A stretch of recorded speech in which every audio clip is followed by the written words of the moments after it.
some bigger people on here that like it does that thing that Instagram used to do, where it's like, hey, you might like this, and you'll see it, and there's like the bigger people are getting engagement, like big movies and that. But you look at people who get good engagement on TikTok and Instagram, and they're getting like nothing. It's really interesting. I feel like as well though, like it's a bit like that on Twitter now, where like nobody is actually like. Occasionally you get people like quote tweeting each other, but like anytime someone like posts something, the comments and like replies are literally just other people posting their own things in the comments, rather than actually engaging with the post, which is weird. Yeah, it's interesting how social media has kind of. I feel It's like it's become died. unsocial in a way. It's Yeah. like the reason why like the only real social media I use now is Facebook, and it's the only one that I regularly post on and like want to actually scroll through, because although it is mostly adverts, if you scroll past the adverts, you're still gonna see real people that you actually want to engage with. Well, we're like from the generation of forum users, though. Yeah, exactly. So when I go on Facebook, I go on groups. Yeah, most of my engagement with Facebook is in groups. Like I'm in the Baritone Obsessed group a lot. I'm in the ML Sound Lab group a lot. Like, and like countless other ones. And then the main way I engage with people nowadays is through Discord. Actually, like Same here. I'm in like maybe like 100, 150 Discord servers. There's probably only like 10 that I use actively, but I still check in on the other ones sometimes. Well, I help run a server for the festivals that friend Jack does, which is called Nullfest. So we have a server that has done quite well for itself there, and it's been interesting to like run something like that, because I've been like a mod on big Facebook groups before. I was a mod on the Manson one for a while. Oh yeah. Things like that, but like it's Discord's different. Like it feels like you can connect way more easily with people. Yeah, it's way just easier getting to have people a to it. conversation with people in Discord. I mean, that's how we met. Yeah, exactly. Is it Discord? like it's way easier to, and like because Discords usually are so specific about one topic usually, like it's either a Discord that's for like a streamer or a content creator, or it's to do with a brand sometimes, or a game, or something like that. You know that there's common ground with you and anyone else in that server, so it feels easy to engage with anyone in the server. I had a mate of mine who actually makes some really cool industrial music. It's a bit of an OG, but he was posting. See if I can find this project while I'm saying all this. He was talking about like what's the next Facebook, like what's the next platform that we can do this on that isn't gonna go down overnight like it did recently, and isn't just adpocalypse. And I was like, it's just all video platforms now, which I like to consume that. I enjoy seeing people do interesting. The thing is with stuff, video platforms being also social media is like video is time consuming to make if you want to make something worth posting. And not everyone can be bothered to do that for the sake of just interacting with people. Sebastian Coma is the fella I'm on about. Oh yeah, you have to check that out. Find his stuff. Makes proper nice old school industrial electronic kind of music. Nice. Yeah, if you Google his name, it'll come up. Sebastian Coma with a K. Cool guy. So, get these vocals in. Yeah, let's just zoom right out. Cool. And I'll go and mute the other two. And I'll just clip gain this a little bit to you.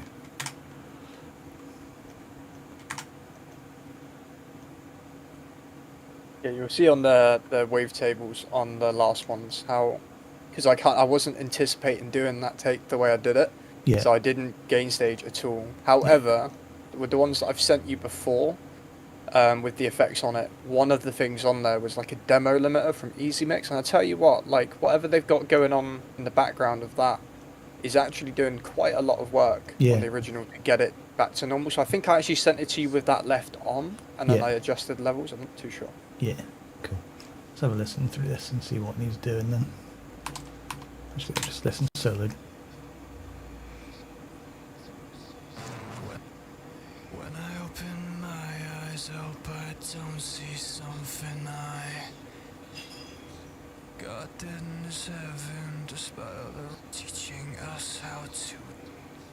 When I open my eyes, hope I don't see something. It doesn't feel like there's like a ton of work that he's doing to it besides like your usual like compression and then EQing it to get it to sit in the mix well, and then obviously effects.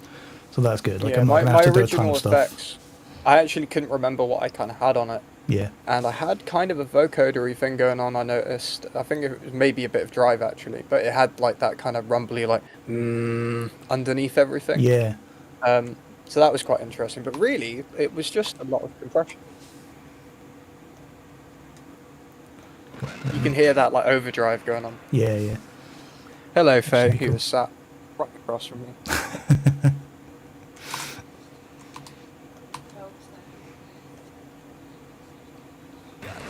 One thing I might do that would be kind of cool to do is to keep some of the character of the original vocal. Maybe like this vocal that you sent me, fuck it up a bit more and blend it in. Because like that'll keep some of the characteristic of the original vocal there, but then I have this vocal that I have a bit more control over to be able to get it to sit really nicely in the mix. Cool. I'm just seeing if there's any sections where I need to like do anything specific.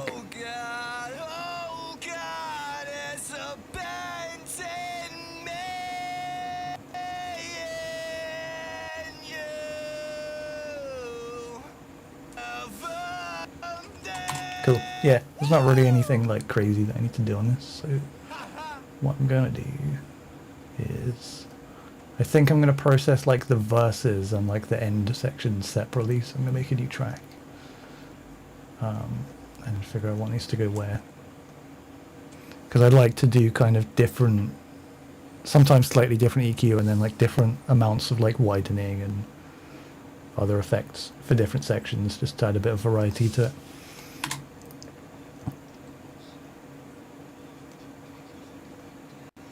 Cool, yeah, so like this whole section, bring it down here.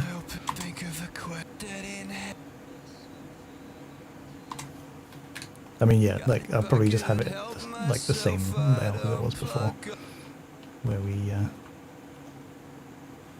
have this separate, just because I might need like different compression settings for this part. So what I'm going to do,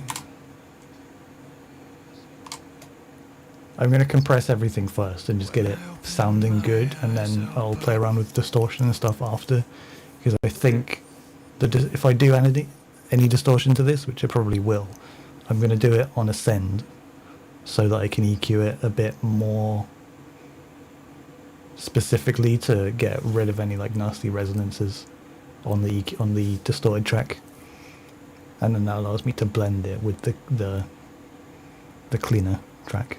Yeah, I should have sent you the clean vocal takes kind of off the bat, really. Yeah, it's nice to have, but also at the same time, because the sound of the vocals with like the distortion and stuff is very like, what's the word, like specific to, it has a particular sound to it that is an important part of the way the vocal sounds. Having that there is still useful, because it means if I want to like either blend that in or try and dial in some distortion that sounds similar, then it's a nice reference to go off of. Cool, so I'm going to start with gain reduction 2.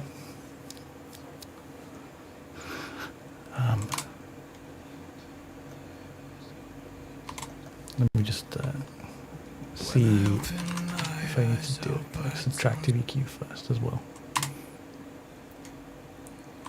I might just do a little bit of a low cut, but nothing crazy. It's like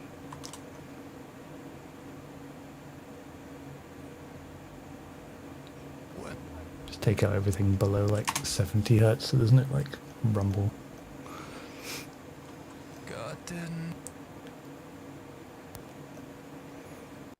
Cool. So I think because it's like a really dense track, we're gonna have to compress the vocals quite heavily. Oh, if you listen to the very last vocal, you'll hear like in the one that I sent you originally, like the distorted thing, how the limiter and compressors are like actually saving you from the clipping. Yeah. 'Cause in the raw one, I have tried to save that a little bit. Yeah, But I mean, if the there's effects were just doing God's work. Yeah, I mean, if there's like, because yeah, you can hear there where it clips a little bit. But I do have like isotope stuff that can like declip things, Cool. which I actually might see how that works on it now. There's I have isotope RX, which is really good, and it's like a declip module that works quite well, to be honest, especially if it's only light clipping. Nice. Hey, thanks for the follow.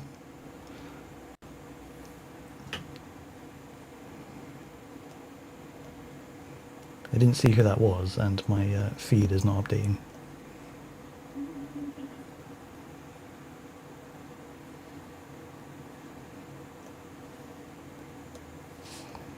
But mystery person, thank you for the follow. What up, Stems?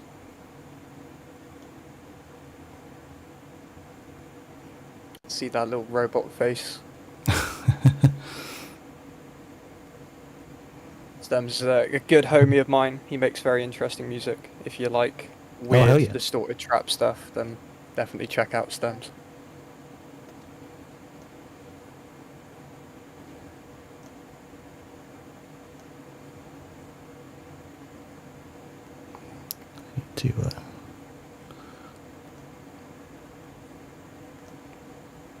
Oh, there we go.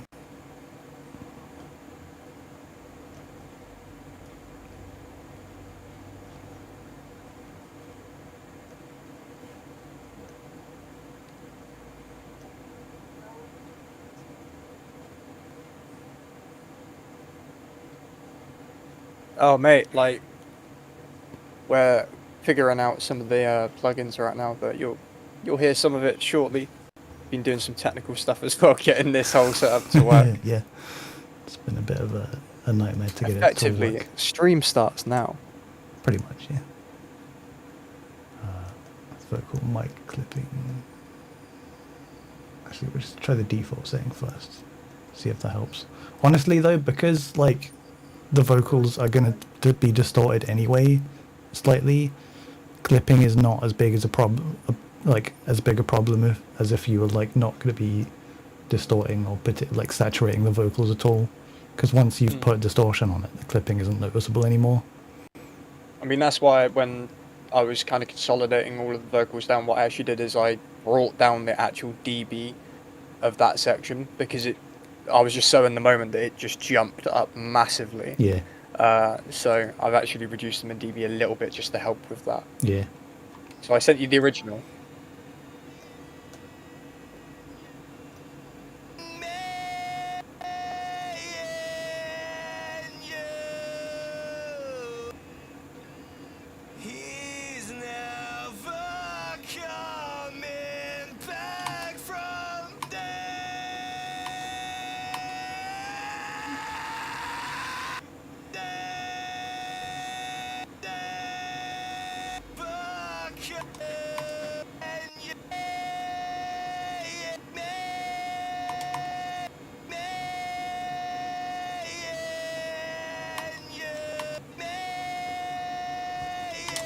Cool. It's there if I need to use it, but like, honestly, because it's going to be distorted anyway, and like with probably like pretty aggressive like hard clipping distortion anyway, at least as an effect. So like, bit of clipping's fine, to be honest. Let's get these sounded good.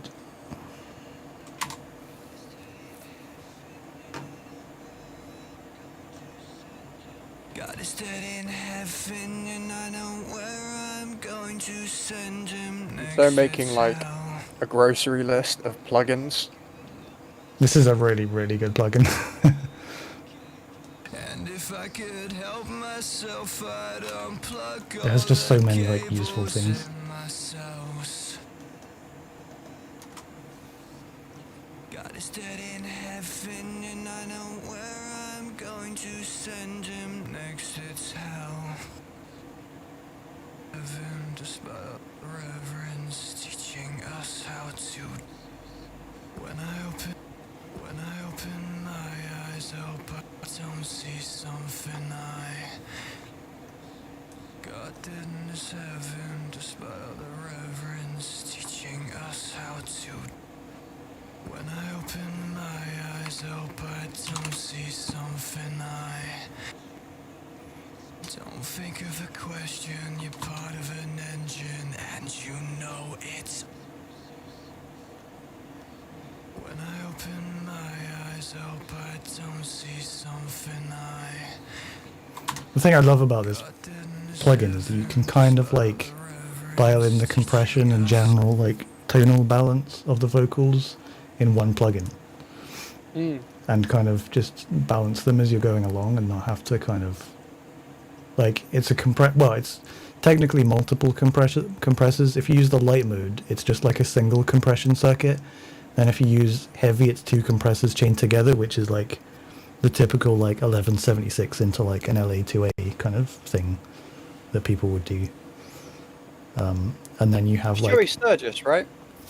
well, JST. yeah, it's Joey Sturgiston's. I want that on 100% mix as well, actually. Shout out Joey Sturgis. Yeah, it's really good. It goes on sale quite a lot as well. So like, you can when it goes on sale, sometimes you can pick it up for like 30, 40 quid, which is pretty good for such a good plugin. It's pretty light on CPU too, so like you can run it on quite a few tracks before it starts to eat up a lot of CPU, which is nice because like besides effects, it does everything. Like you could probably use this and then like the JST vocal multiplier, and that would cover almost everything, because the vocal multiplier is actually like a delay and a reverb as well. Crazy. Yeah. So yeah.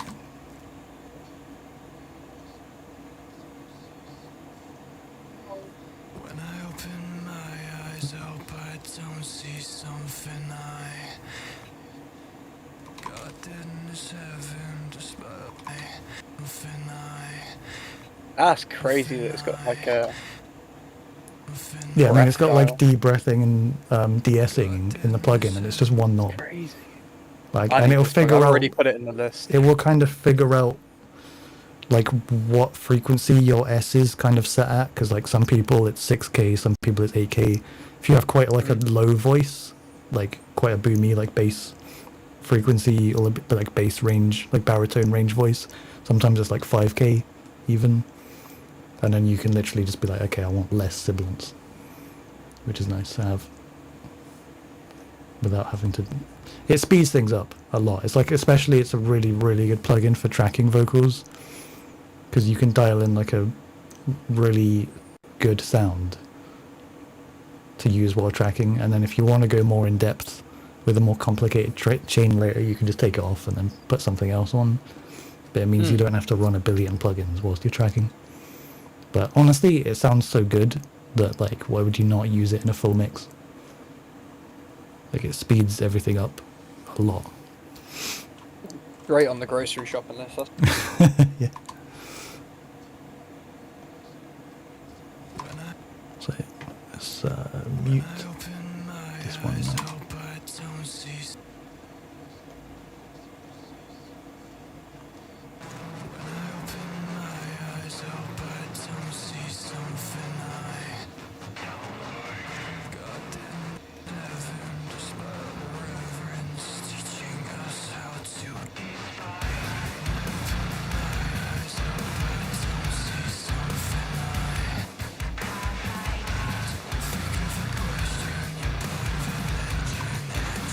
So compression-wise, it sounds like a good amount of compression at this stage. What I'm digging at the moment actually is having now heard your mix with the raw vocals, obviously with the compression you just put on there. Yeah. So I'm actually quite liking the trade-off between a slightly lesser distorted vocal and Yeah. my weird ad-libs actually. Yeah, because it makes the ad-libs stand out a bit more if they're very, like, gritty and weird sounding. I think what would be a good balance is to have the vocals slightly cleaner, maybe in this, like, beginning section. And then when it comes in with the big fucking chungus, bit more distortion. The big chungus. Because... Yeah, I'm messing with that. Yeah. I want to see first how it sounds when I just blend in this distorted vocal to see whether that's an option or whether I should just dial in a distortion send from scratch. No,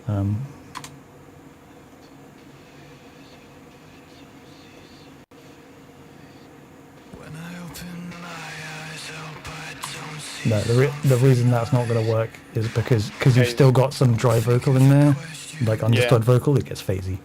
So I will just mute that and probably hide that track from the project for now. Chat if you've got ideas. In fact, I'll leave it just in case I need to reference it for the distortion sound. But yeah, I will dial in like a send for the distortion.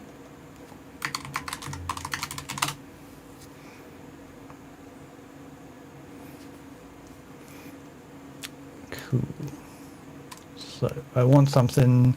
I think what I might do is I'll have two different distortion sends, one that's a bit more pared back and one that's fucking like crazy, so that I can automate in the crazy distortion sometimes. One thing that's really fucking good for this is Cold Fire by Arturia, because it has literally so many different distortion modes. So what I'll do is we'll separate this onto a different track, like that.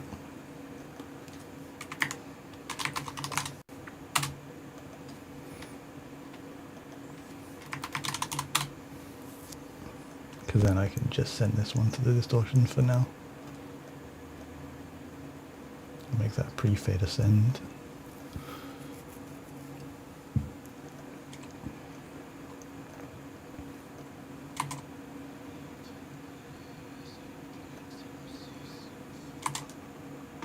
When I open my eyes, I hope I don't see something I want...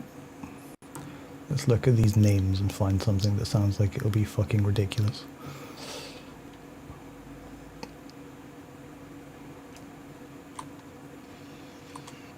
Jesus. Wait, go back to the... That's wild. Go back to the list real quick. Oh, I swear. That was one cool name. I think I was reading Sub as God and I was like, well, we got to use that one. Guess not. But yeah, this thing is fucking wild. Like, whoa! Yeah, like if you go into the advanced modes, you can set LFOs and everything for the distortion and like do rhythmic effects with it. It's fucking awesome. Amazing. Yeah. Such a good plugin. Again, getting a note.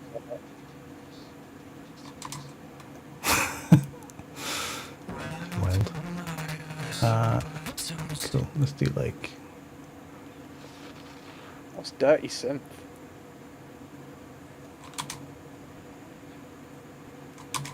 That's super dark. But if we can...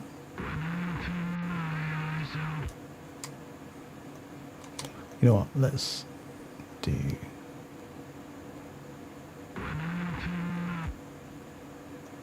default.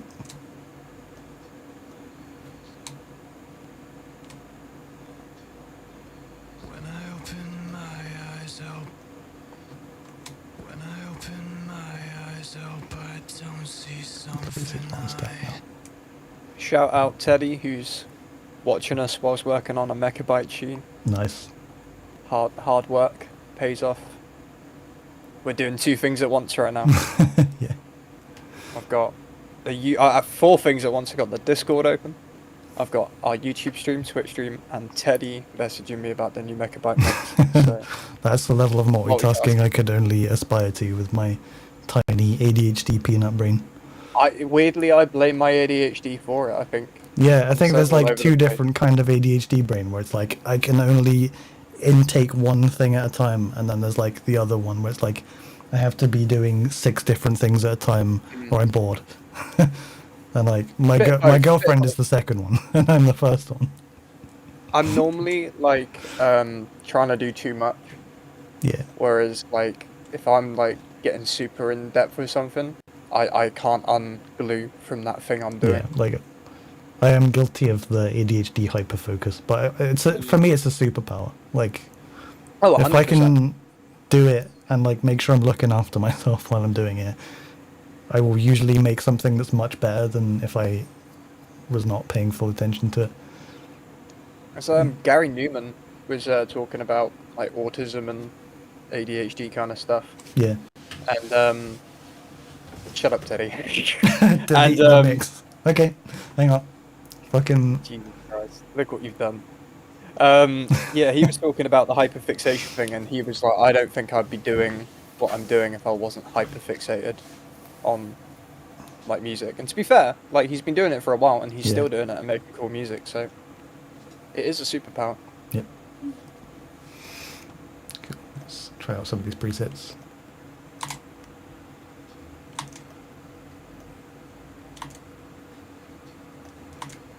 That's not enough distortion. When I open my eyes,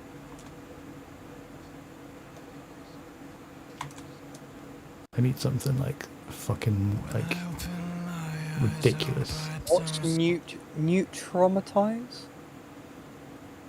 Underneath multiband push. Oh yeah, yeah. 2 up. Whoa, what the fuck? What's going on there?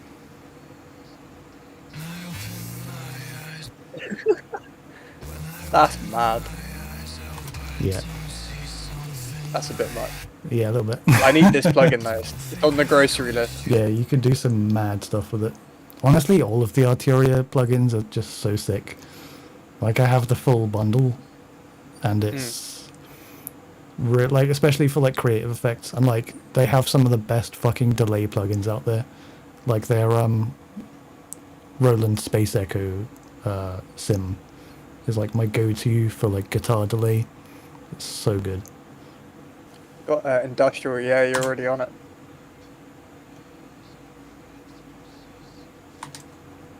A lot of these are like filtered and LFO'd ones, which is not what I'm after. They are cool though. Yeah.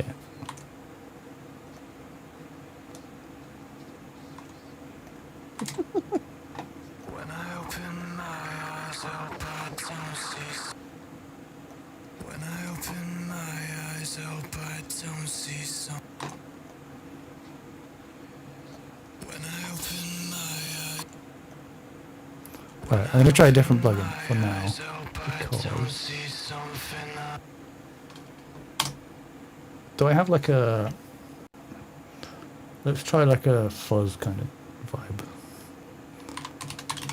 Let's fucking load up Helix Native and try some fuzz pedals. Stems, I feel you on writer's block because I've been sick effectively all month, and when I got better from it, from whatever I had, I went to the computer and I was like, right, I'm gonna try and work on some stuff. I just couldn't do it. So I feel you.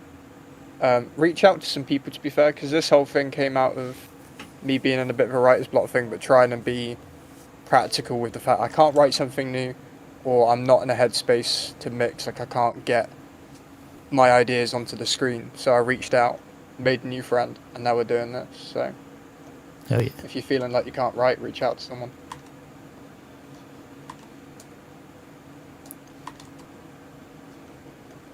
When I open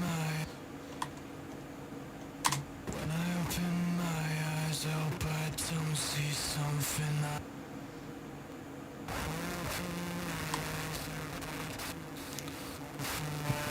Do you? Well, Stems, like, doing this and hearing what Joe's been doing to the track, like, it's completely reignited the flame. It's kind of like for me. it's like not just another person's perspective on the song, but it's also just like someone who comes from a completely different musical background and like writes an entirely different style of music, putting their stamp on it. So you come out with something that sounds like fairly different to anything you've done before. Mm. Because like you're like a lot of the stuff you write is like written in just a completely different style to the way that I write things. So I'm Yeah, using like, kind of tried and tested techniques that I use on my music, and it's not necessarily something you would do. What's cool for So me you- is coming from like a metal background for years, especially like industrial influence metal. Yeah. But then I don't, with the stuff that I do nowadays, I take elements from it, but I don't really write in that style. Yeah. And I always wrote in that style with other people. So to be able to like reconnect that and turn what I'm doing now kind of back to its roots for me a little bit, Yeah. with like your brain into it, it's been a really cool experience. It's got me out of writer's block, that's for sure. Let's bring that low octave down. That's sounding like the right kind of distortion there. Yeah, I wanted that to we get had a little on bit the of that original. low octave in there.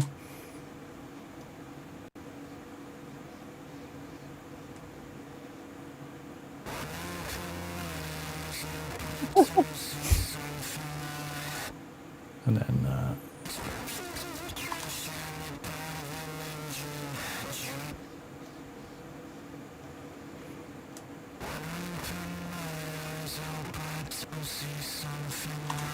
okay, so that sounded the main vocal.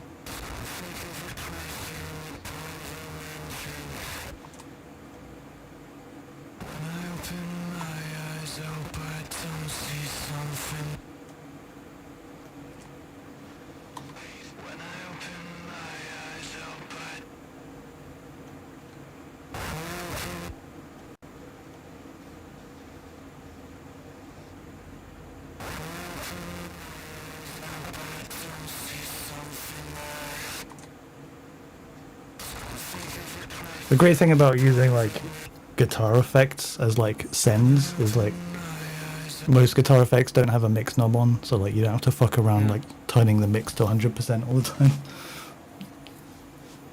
I'm just going to quickly go fill up my hydration device, and I'll be back shortly.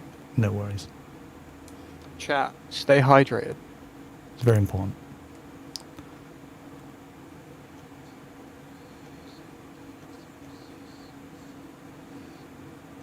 When I open my eyes, I hope I don't see something I think of a question, you're part of an engine, and you know.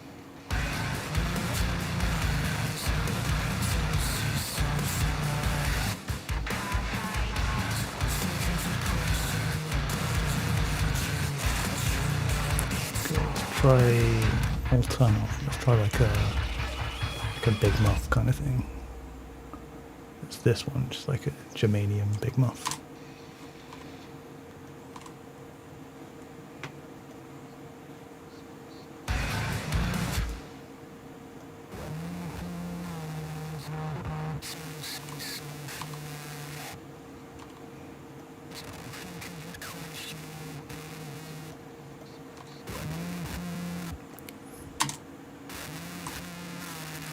Fucking HM2 metal as fuck.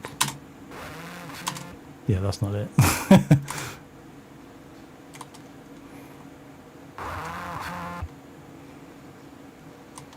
Oh, that's an interesting one.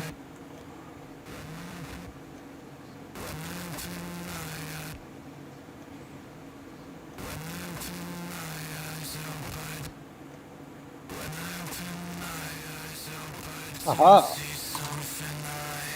Yo.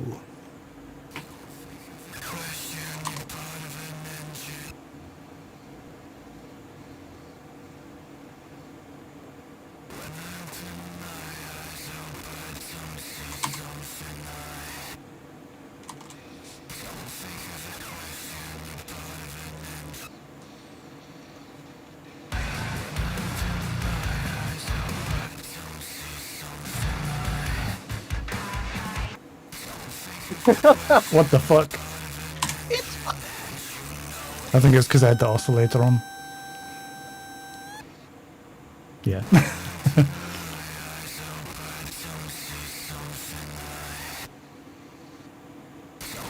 That's wild. If anyone wants the Alvin and the Chipmunks version, £50 to my PayPal, and I'll drop it. Yeah. We'll scrap the whole thing and just do an Alvin Chipmunks version. Give him the money and I'll put a fucking plus 24 semitones on this right now. With formant shifting. Tell you what, 200 followers, and we'll do it.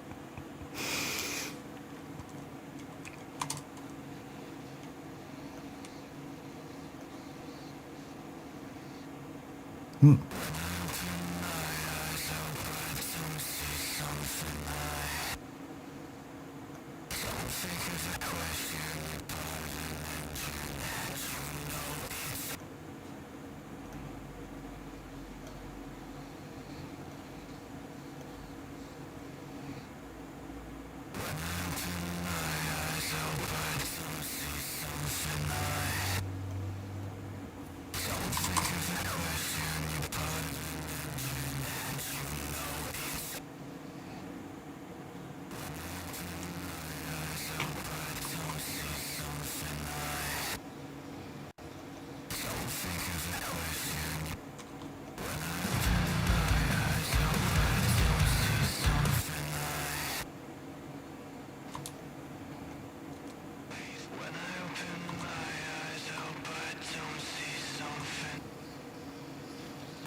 Oh.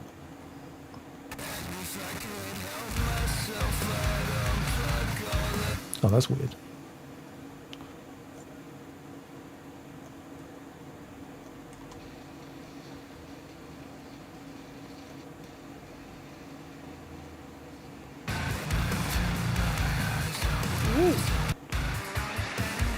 That is true.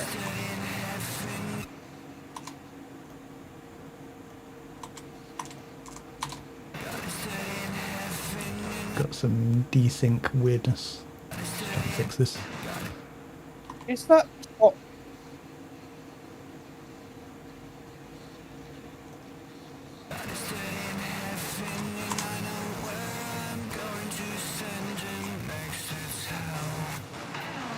Quick Reaper question. Is that top waveform the master? No, so the master actually I have hidden. Oh no, I don't. Oh yeah, up here. Yeah. Yeah. So the top track up here, this is the master track. Weird. You can turn that off, but I like to have it on in case I want to do any automation on the master. Mm. And also just have it on At the because I bottom, can maybe. easily click it because I need to send hardware out to my loopback and other channels for the stream. Just makes it easy so that I don't have to go down here on my mixer window to do that. Yeah. But it's also cool because if you have like tempo changes, for example, you'll automatically get like a automation lane for tempo changes, which is cool because then you can like place tempo changes easily, which is useful for me. Like Ableton, you've got the same like measure that you have at the top, but your master track's actually at the bottom. So if you do any automation, Oh yeah, you have to go all the way to the bottom when you like actual what bar you're at is at the top. yeah. You can Makes make a lot it more so sense. that the master track stays there the whole time. So like, I've forgotten how to do it, but you can basically make it so that even if you scroll down, the master will stay at the top the whole time. Oh, that's cool. Um, Stems, you say able to master race, and I do agree. However, since working with this man and seeing Reaper in full effect, I'm telling you now where nothing on Reaper uses. It's blown me away seeing how in depth you can get. I feel like most doors, there are some that are kind of shit, but most doors Pretty loops. do everything that most people would need to do, and it's just whichever one that works, that you're able to work quicker in, and that facilitates the things that you like to do in your music the easiest. Like Ableton has some things in it that are fucking crazy that allow you to make awesome sounding stuff that you I mean, that's how that would be way like harder to do in Reaper. But that's like the default chain for audio for Ableton is beats. So I do a lot of pitching to get those weird, like the sound right at the start of the song. yeah. The weird like Ghidorah thing is literally me laughing, pitched up by like 24 semitones on beats, and you end up with the really weird like scatty glitching, and I just love that, and it became like a signature thing for me. Yeah. I couldn't do it if I went in any other DAW. I'd have to like map out a process to do something that's just default settings, right? Yeah.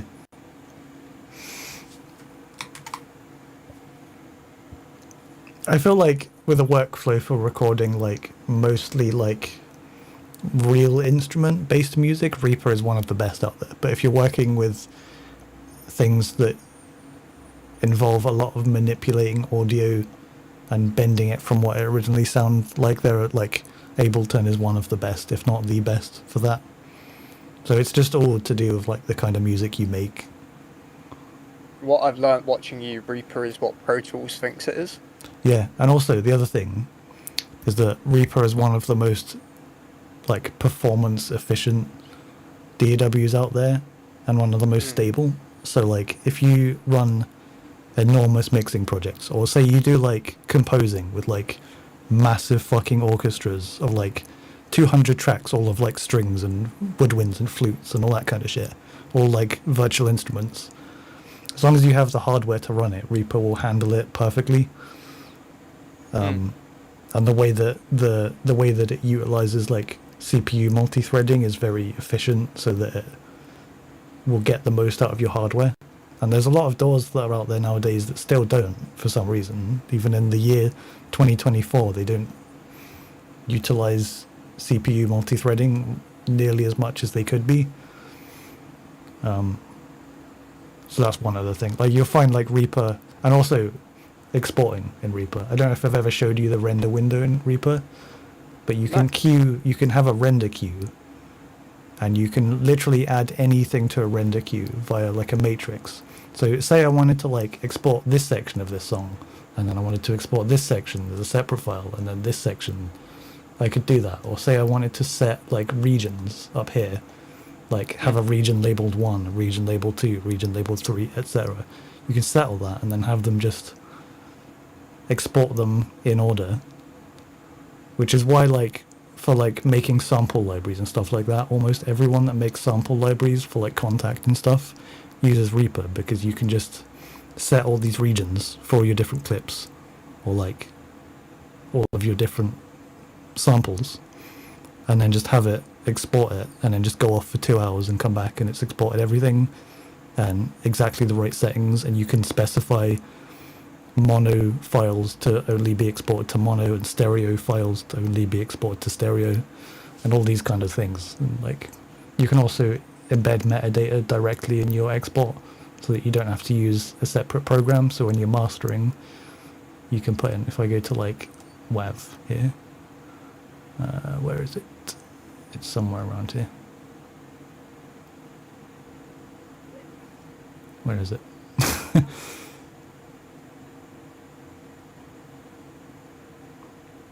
Why can't it?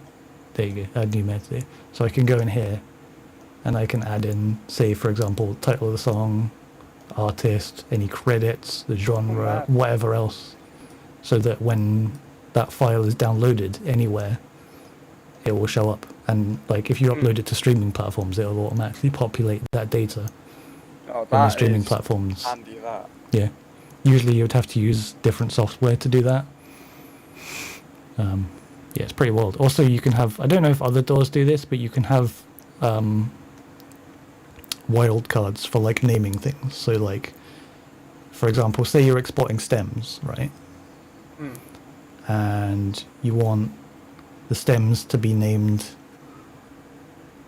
with the first word, whichever group or like folder the track is in, and then the track name, and then like a date on the end, with hyphens in between. You can just use wildcards to do that, and it will automatically name the files the right thing. That's crazy. Yeah, it's very handy. I think it's a door that gives you options, but it doesn't immediately put all of the options in front of you to overwhelm you.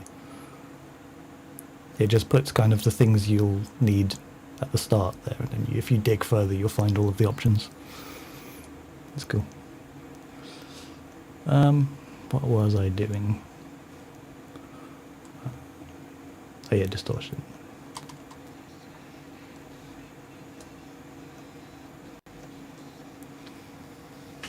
God is dead in heaven, and I know where I'm going to send you. ABVs.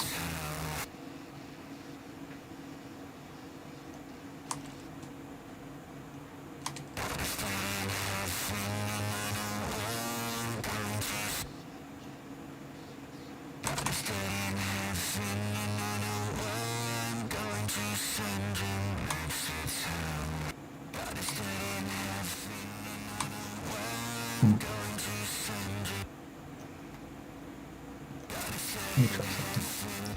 This might just sound phasey and weird, but I'll try it anyway.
Hey, how's it going?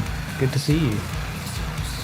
We're just doing some mix revisions on Josh's absolutely sick track.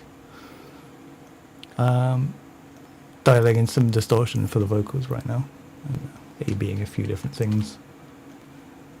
Let me try something. We're getting in the nitty gritty, so if you like the nitty gritty, Yeah, we're going this is the place we're to going be. deep. This is like the opposite of going horizontal. Which I suppose would be going vertical, but we're not doing that either, because it's not like I'm adding a shitload. I suppose actually the opposite of going horizontal is adding a shitload of tracks and layers, because that's going vertical. There's neither of those.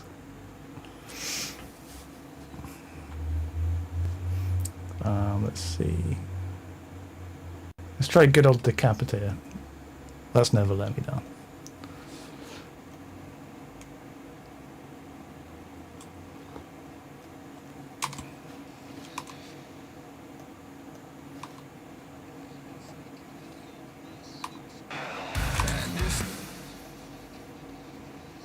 And if I could help myself, and if I could help myself, I'd You know, actually combine a couple of Sound Toys plugins here on this track. If we do, what's it fucking called? Alter Boy. Good old altar boy, you like old. Yeah, put it before it, and we'll pitch down. But then this is the other thing about, I don't know if other plugins have this. Every single plugin has a mix knob, even if it doesn't natively have one. I mean, you already have one here in the plugin, but like the think container because that effects get loaded into has a wet and dry knob. So You can do something similar to that in the racks for effects for Ableton. I'll be honest, I've never really played around with that, but I've seen some people have quite a lot of the control that you're getting here is built into the actual like rack section in Yeah. Ableton. the other cool thing that they added recently is plugin containers, where that might be a similar kind of thing to racks, where you can add, say, a plugin container and then dial in an effects chain, and then you can save that container and it will just add it as a group of effects later on, so you could put your entire vocal chain in a container. Yeah, that's and then, very like, similar load to that. Ableton. Yeah, You just drag that one thing in, and then bang, it loads all of the yeah. plugins with the same Yeah, settings. it's really useful. I use that for like saving like guitar chains and stuff like that all the time. Cool. So I want less mix.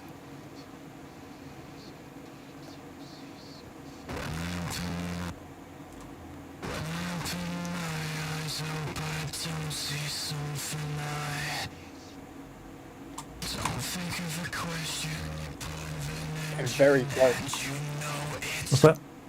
It's getting very close to the original now. Yeah, I think Decapitate was what it needed. I'm also just real quick going to turn you up because sometimes I can't hear you over the thing. Aha! I demand Grayson Screamo immediately. Hello, Tom. How are you? I'm not going to scream because that would be very loud, and he's just turned me up. That would be very unprofessional of him. That's close enough, right? Wait, let it get to the end. There we go. That will satisfy Tom's urge. Oh, here we go. There you go. There you go. Tom's happy now. I can hear him smiling. Oh, cool. Yeah, I think I actually did in the media share channel on, I suppose you came from Badan's Discord. I put in the media share channel, I put a link to the stream. But, yeah. Do I have a link to my Twitch and my Discord? Or do I not? I think maybe there's actually only a link to my website. Oh yeah, I didn't put a Twitch link in there. I should probably do that. That'd be handy. But yeah.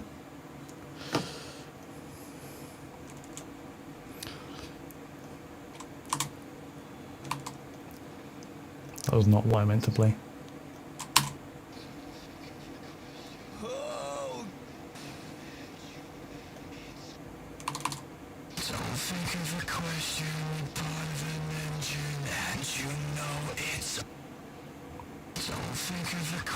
There's a bit of I can't remember what plugin it's coming from, but there's a bit of like a shoe squeaky sound Yeah. you get at the end phrases. Yeah, yeah. Well, Like I think it's just like the fact there's so much drive. Like if you turn the drive off. Oh wait, hang on. Where was it? It was like.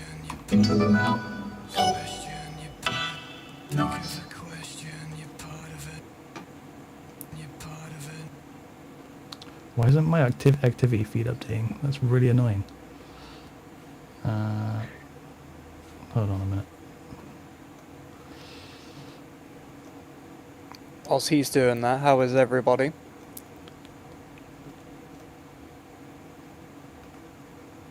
Fantastic. Glad There we to go. hear it. Mizak, thanks for the follow, dude. Don't know why, but Hey. my activity feed in Twitch is not updating. So, but Shout out now one it is. time. Cool. Yeah. I think it was just the. Where was it? It's the Q on question. Yeah, it's like just before. What I'm going to do is just like see if I can manually cut it out.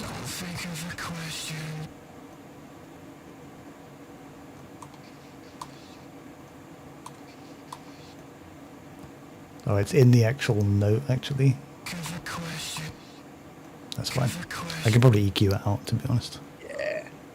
Probably won't even notice it in the main track because there's so much going on. Yeah. I'm just going to try some different distortion modes.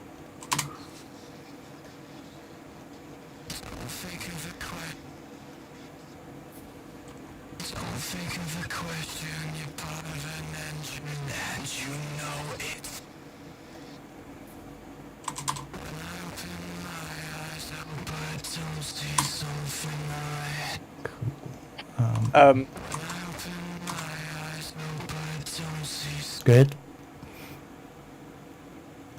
But just to quickly talk about what Tom was talking about, at my former place of work, there was a lad that came in.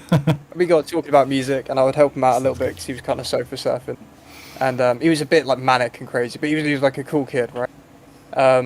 And then one day, he messages me on Instagram. He's like, "Yo, dude, I've got something to show you." I'm like, "All right, cool. Like, I'm working like tomorrow or whatever."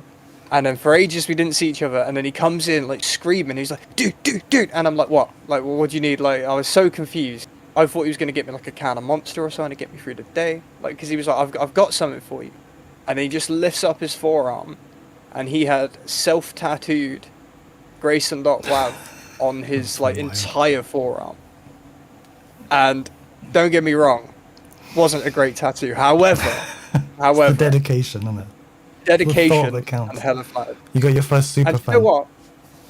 He genuinely does stream my stuff and support. So, you know, those like crazy first fans, like, I've got to give it up. That was a crazy experience, and I'm very proud to call him a fan.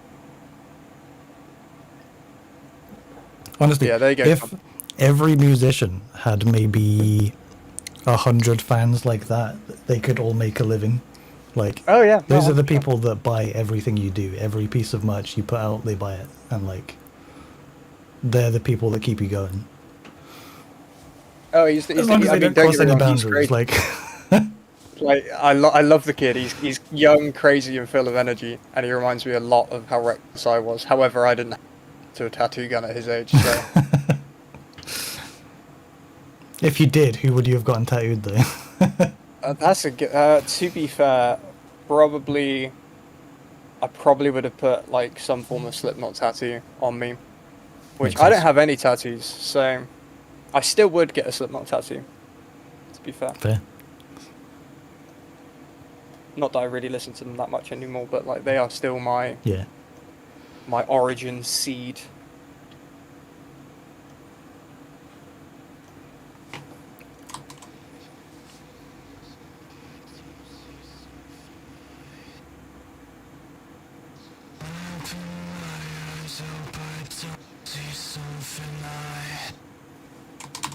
Don't think of a question, you're part of an engine, and you know it's. I open my eyes, hope I don't see something I open my eyes, hope I don't see something I Cool. I'm happy with how that distortion sounds for now. Maybe a tiny little bit more low octave.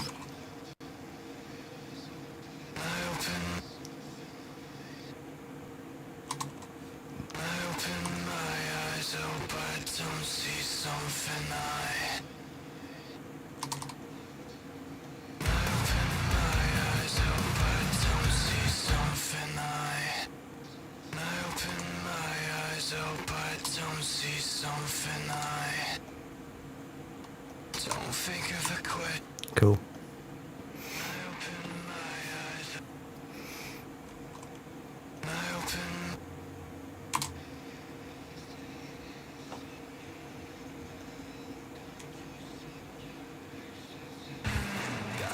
That's cool. Yeah, it really works there.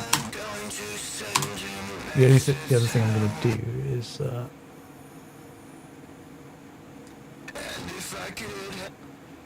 send this to it now as well. See how that section sounds with that distortion. I've just done the wrong one, I have, haven't I? This one.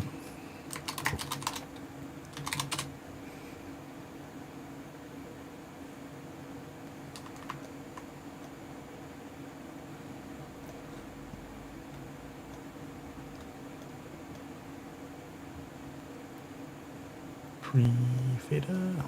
Cool.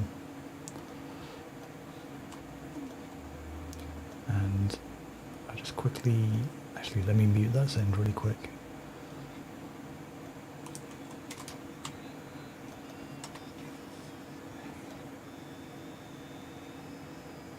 Oh God, it's a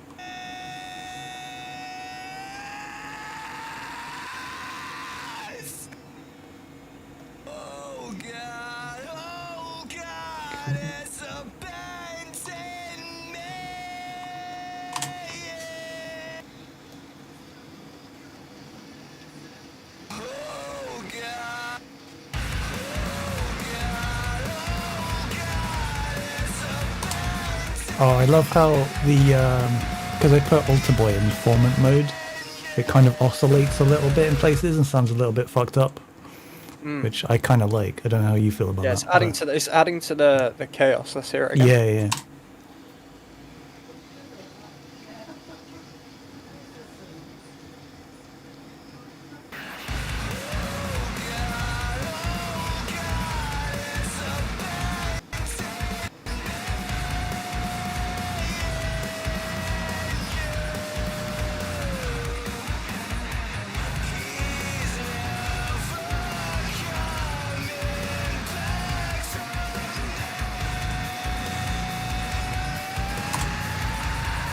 That sounded filthy right Cool. now. One thing I'm going to do here, I want to try, is let me automate send volume to the distortion here, so that we get, hang on. As you start to go into that fry there, just automate the send volume for the distortion up a little bit.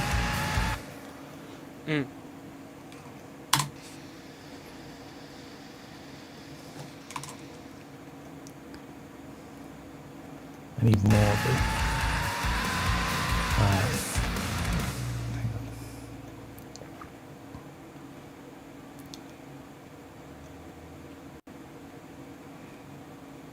on. Not necessary. Tom, Good. That's the I'm goal. contemplating going to. There's an abandoned church near me, and I'm very tempted to go film a video for this. Nice. I was going to actually send you a link as well. I don't know like whether you have any budget for filming, because I'm pretty sure they would want to be paid for it. But Oh yeah, absolutely. And I know you were talking about there's that studio up down your way. yeah, and they have a like in-house videographer there, Sam, who's like one of my best friends. He was actually my guitar teacher, like how long ago? 14 years ago when I was in school. Yeah, just send me the links, man, and, because I'm kind of yeah. open. And the place is really nice, actually. Let me show you it now on the stream, actually. Yeah. It's a really, really nice place. I was looking around on some of the what do you call them?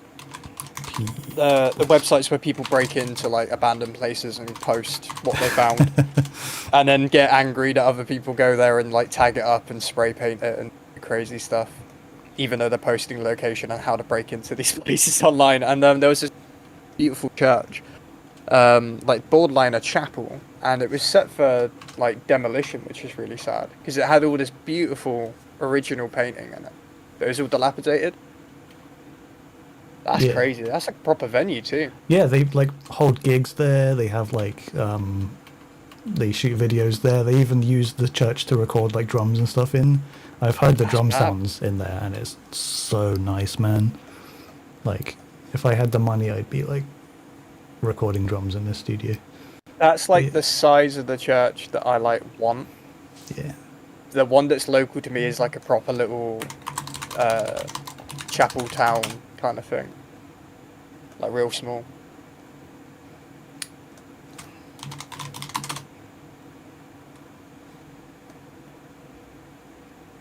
Yeah, that's cool. Reminds me of the church that Sleep Token played in, actually. Yeah. They did like a small. It might have even been that venue. I don't think it was. I probably would have heard about it if it was there. But yeah, the guy that runs the studio is a really nice guy as well. So, but I have no idea what their rates are like. But it might be worth getting in touch anyway, just to find out. Because yeah, they're good people. I realise I don't know how to spell tongue. Oh, screw it, I'll just say it because I'm not doing anything right now. Tom, it's not the person with the massive tongue, is it? Right, for context, there's a lad who comes in who's big into, like, Download Festival, Bring Me, and that sort of thing. But he's actually the current Guinness Book of World Records holder for the largest tongue. And Wow. me and my colleagues were like, we don't believe you. And then he was like, nah, look, honestly, like, he's got a Lovecraftian creature living in his mouth for a tongue. It's ridiculous. But his music's really good.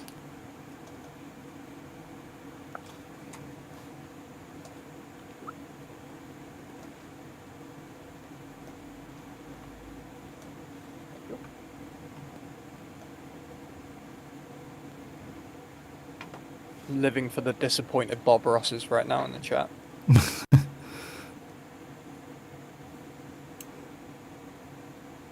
I am. Phase 1. The people who want to know who the big tongue guy is, his artist name is Phase 1.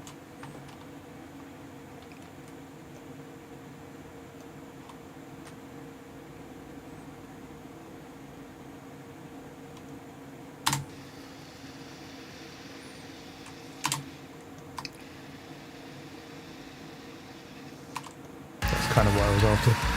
Needed to push the input on like the decapitator really hard there.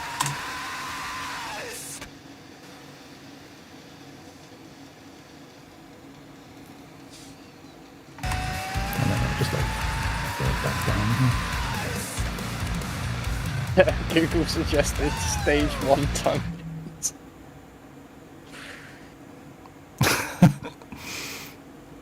I'll see if I can find his stuff.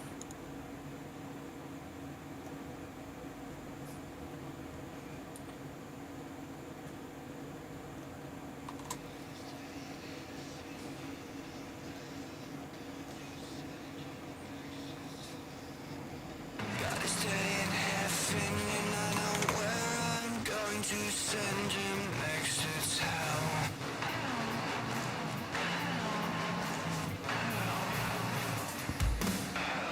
And if I could help myself, I'd unplug all the cables in my cells.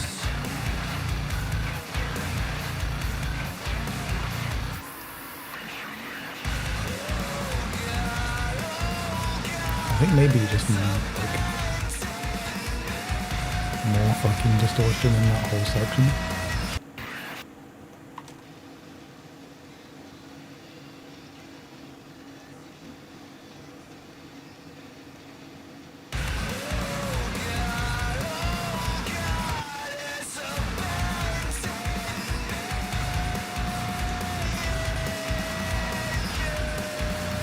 Into the now. Nice.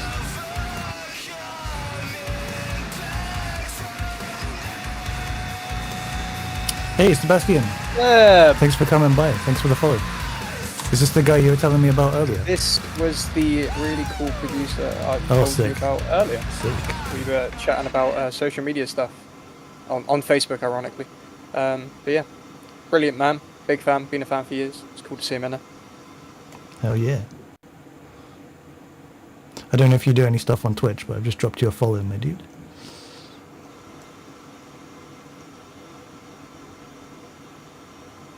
Tom, I don't know if you're still in here, but say hello to the kid for me. Tom's a recent father, so shout out one time. Hell yeah. We love kids. We love bringing kids into the world. That's what we're here to do. We love Tom's doing bringing it kids nice into and the early. world and then encouraging them to grow up listening to industrial music. Yes, that's what Tom's set.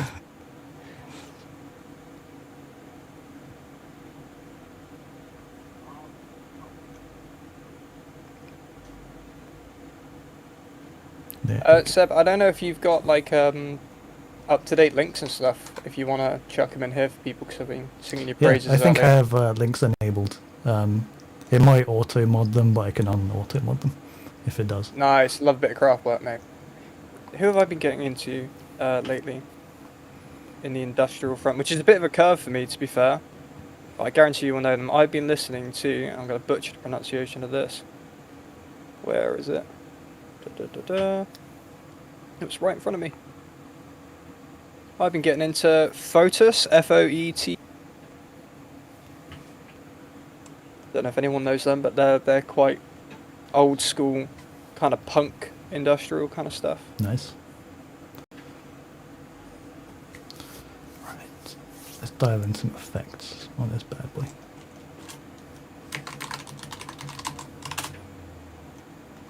Let's do new track.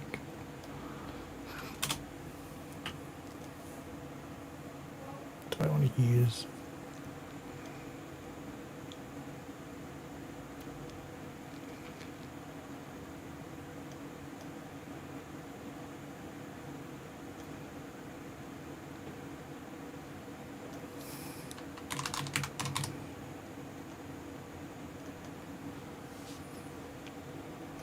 Let's try this.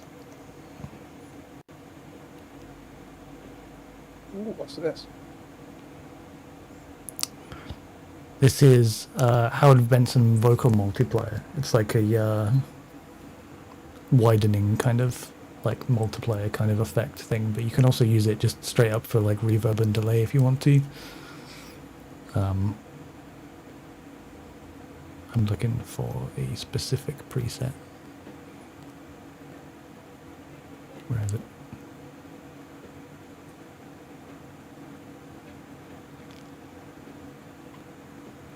Again, going straight into the shopping basket There we for go. new plugins. It's cool. It's like you'll hear what it does in a minute. Scarlord surprises me, I'm not gonna lie, out of that list you just put there. Kajira, Rez, Leffelstein, fully with you on that. Scarlord, here and there for me. Kinda depends on the song. Nice. Let's get send to this track. I say like here and there for me, like I didn't do Scarlord remixes on YouTube like back in the day.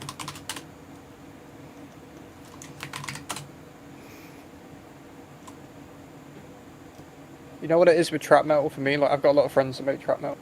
Stems, who was in here earlier, makes trap metal. It kind of depends on how you're treating the vocal, and when people kind of sliding in and out of screaming, that works for me. When you've got someone like Scarlord, as much as he's really talented, that's just going full throttle screech the whole time, it even though that's like the same kind of screaming I do, I like to float in and out of it. Too full on for me.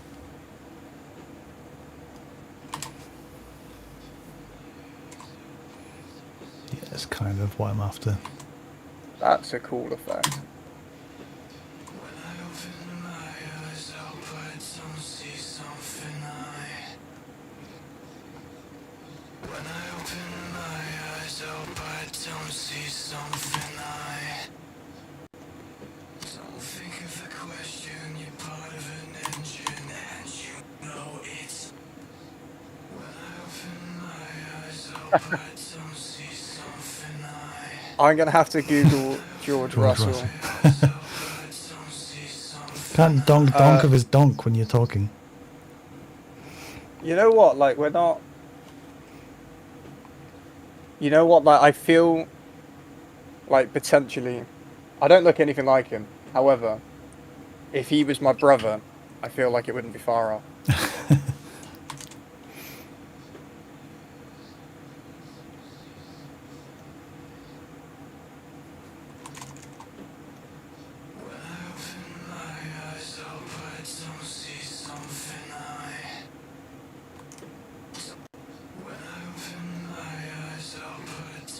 Okay, that's a bit much. That's also like saturated. Mazok, I've just googled George Russell. I definitely, I hear it. I think we've got the same setting on our British accent.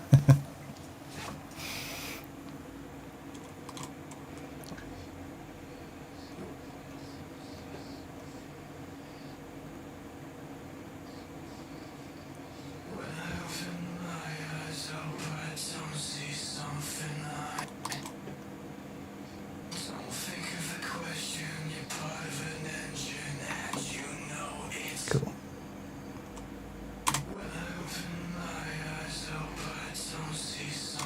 So that in the mix.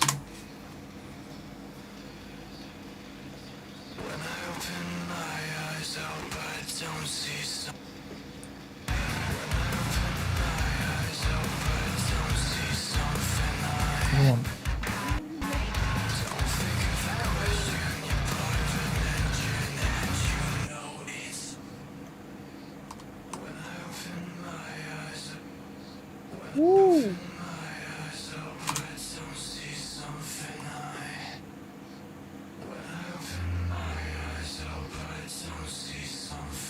That's very Showdown. You know what? I might just tickle the distortion channel with a little bit of this as well. Like, just add a bit of width to the distortion channel, so it's not You've like played, dead down the center. You played System Shock? I have not. Oh, it's giving me big System Shock 2 Showdown vibes. Hmm.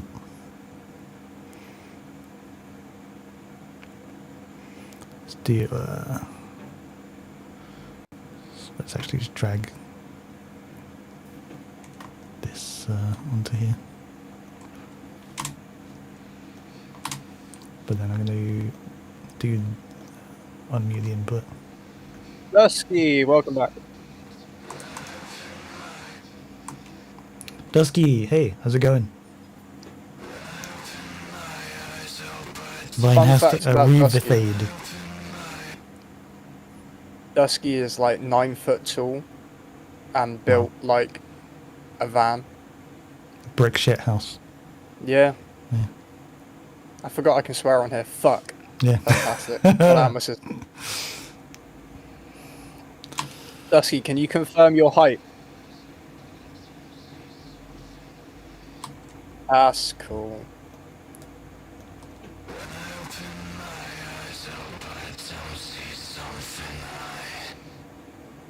Dusky, you're a man of culture.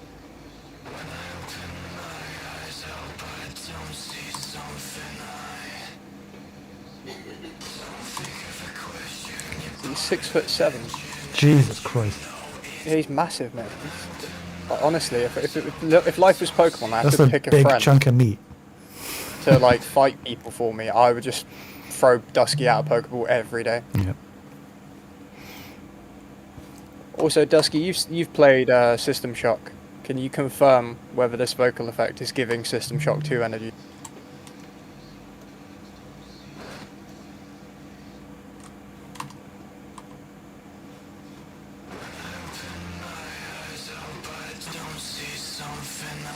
Yeah, slap him.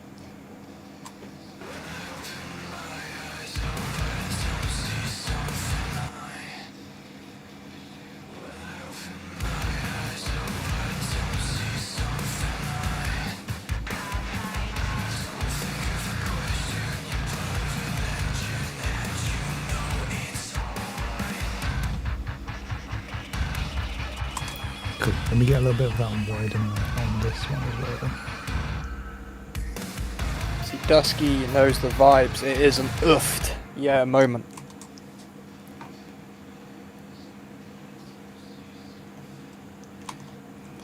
But we'll have a little bit less of it there.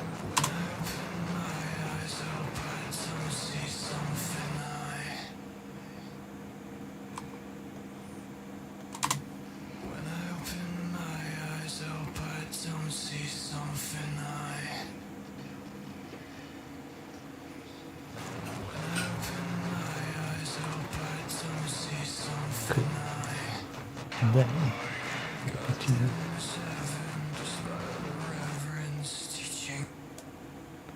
do that, and then let's get the main vocal into there first.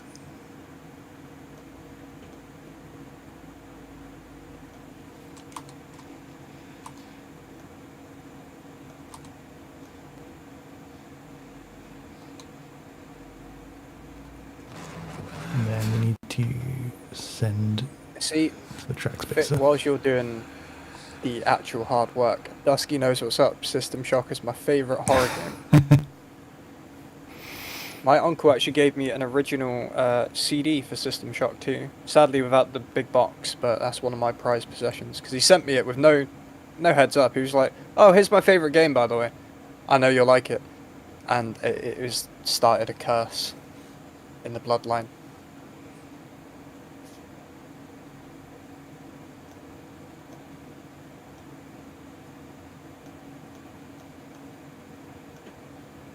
If I can find it, yeah, I think it's in my collection box at the moment with all my Fallout stuff.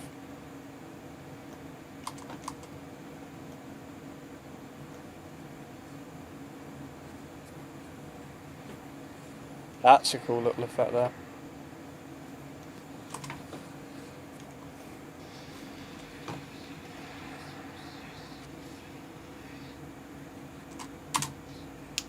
To fuck with the Very attack and cool. release a little bit on that. Don't see something when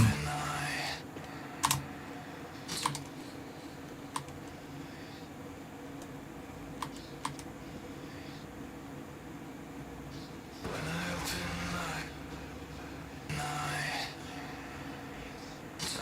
eye, don't think of a question. 100% Dusky. I haven't played the remake of System Shock 1 yet. I'm slacking on that. I kind of want to play the original.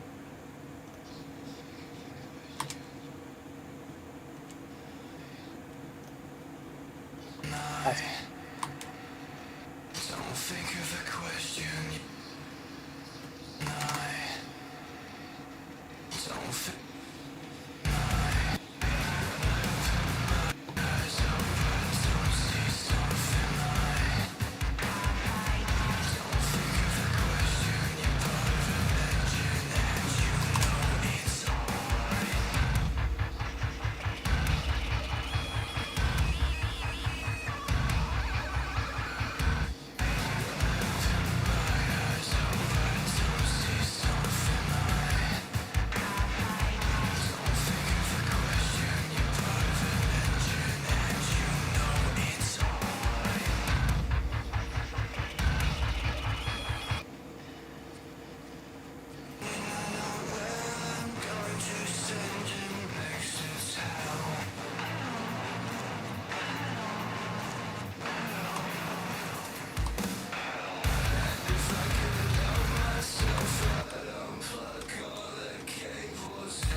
We're getting proper mechanical animals with that right now.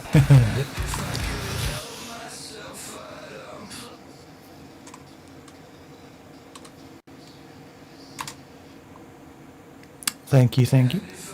I'm pretty happy with how this mix is coming along. We're getting really into like the nitty gritty of it. Yeah. What's the time? It's like 8. Okay. I'll have to finish up in about an hour for tonight, but making good progress so far. Just to be the wingman of the stream, and thank you for the opportunity to jump on Twitch for the first No, time. it's been really fun. It's been really fun. We are also streaming over on YouTube, so Yeah. if that's a preferred place to be, then go give the boy a follow. I'll chuck the link in here actually.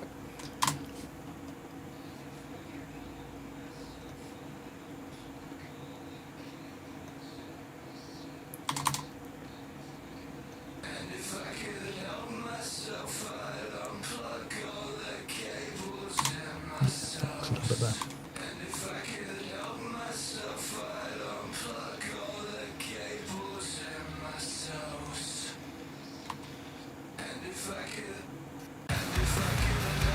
So if anyone wants to give him a little cheeky sub,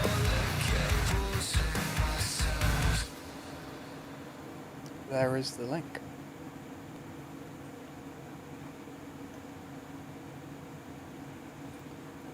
Oh yeah, this one was that. Cool. Oh wait, I've fucked up. I need to... Oh no, I don't. Yeah, no, that's fine.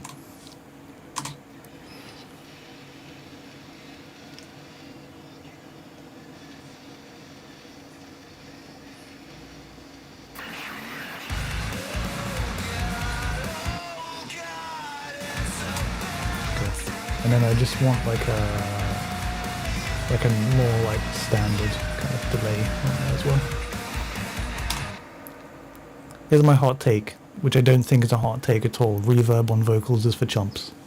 Delay is where it's at. Let's use...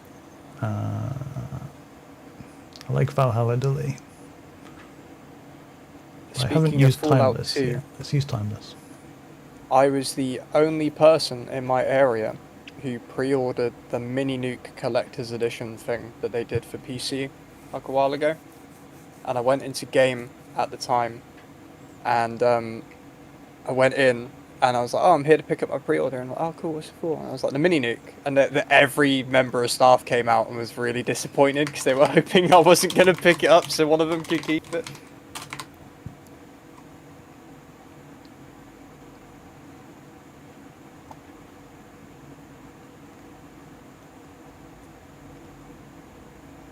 I also have Fallout 2 on original CD, again without the big box. I got very lucky in CX. Got it for like a $5.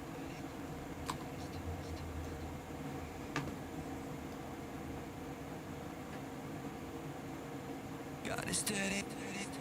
God is steady.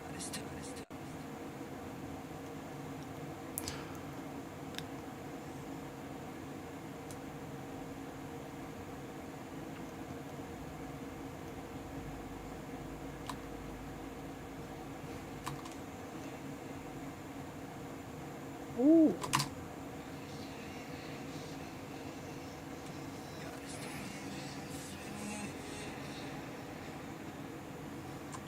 God is stay in heaven, and I know where I'm going to send him next. It's hell.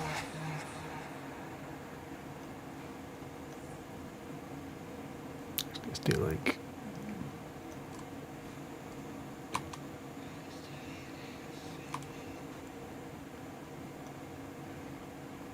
Oh yeah, you can lock your mix knob with this. God is steady in heaven, and Do like a bit of slapback.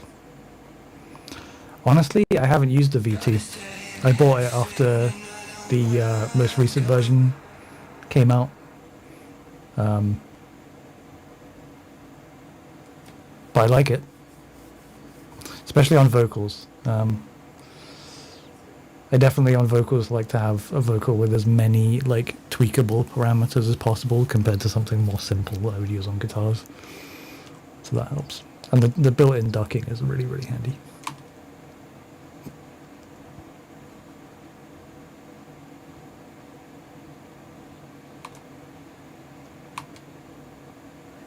Let me mute all of the other effects real quick.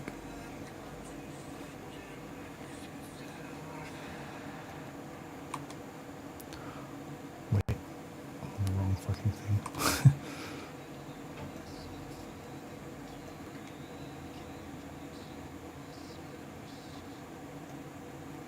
and if I could help Yeah, that's kind of what I'm myself, after. I'd unplug all the cables in my cells.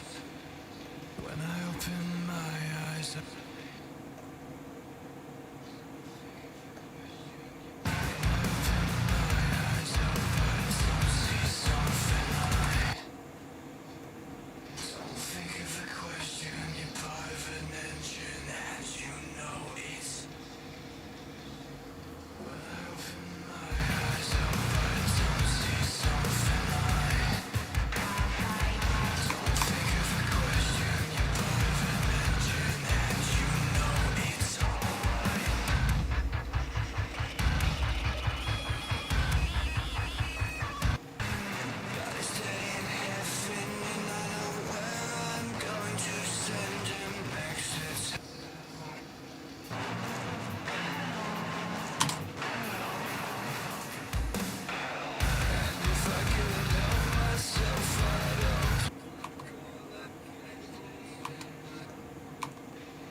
God is steady in heaven. God is steady in heaven, and I know where I'm going to send him next. It's hell. God is steady in heaven, and I know where I'm going to send him next. It's hell.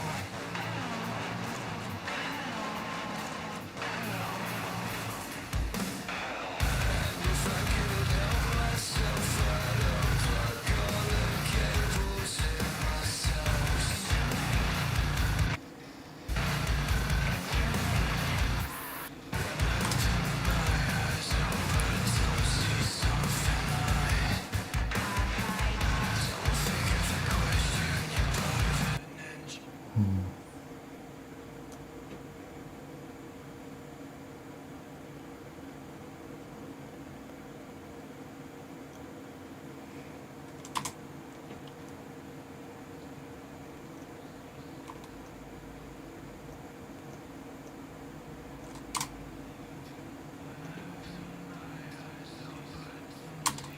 more what I'm after, I think. When I open my eyes, hope I don't see something I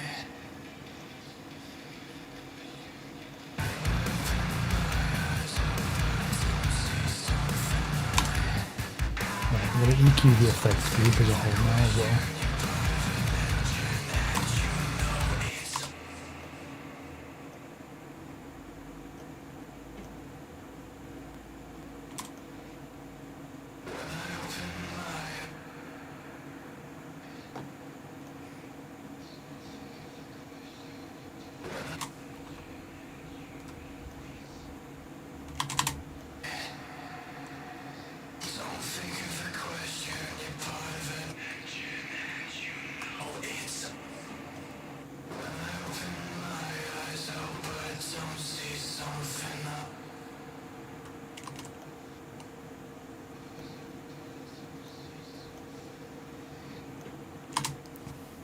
Cool.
Cool.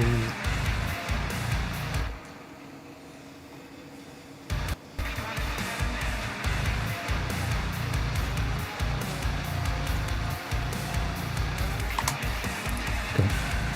I brought the ad-libs forward a little bit as well. Hell yeah. Made it a little bit wider and gave it a bit more, around like 2K, to make it cut through a little bit more. Because the cool thing with the ad-libs, they don't really play when the main vocals are in, except here, so they're not going to get in the way of the main vocals at all.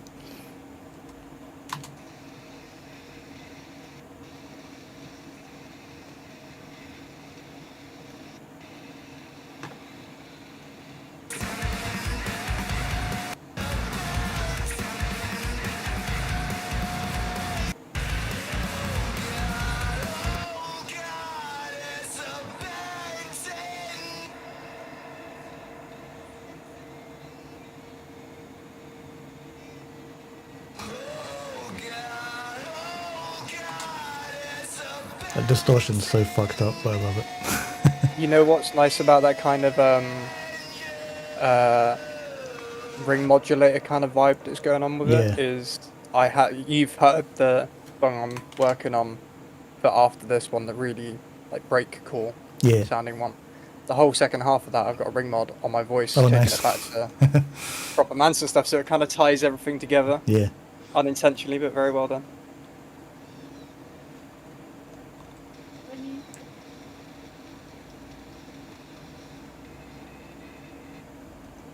Mental. I want the delay on the vocal here as well.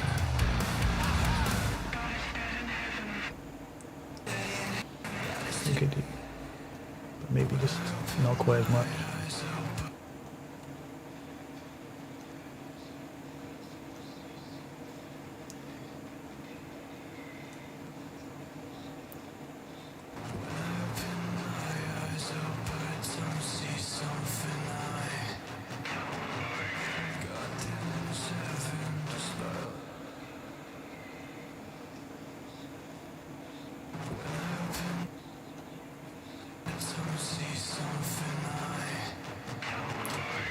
definitely want to cut some of the low end out of that as well. I think what I might do is just put a low cut in front of the delay, so it just doesn't see the delay at all anyway.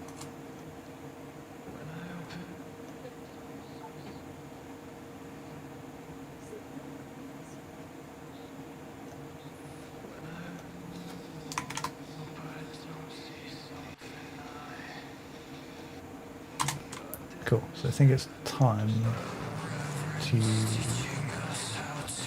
do a little bit of bus compression on the board. Or just my bus compression at least.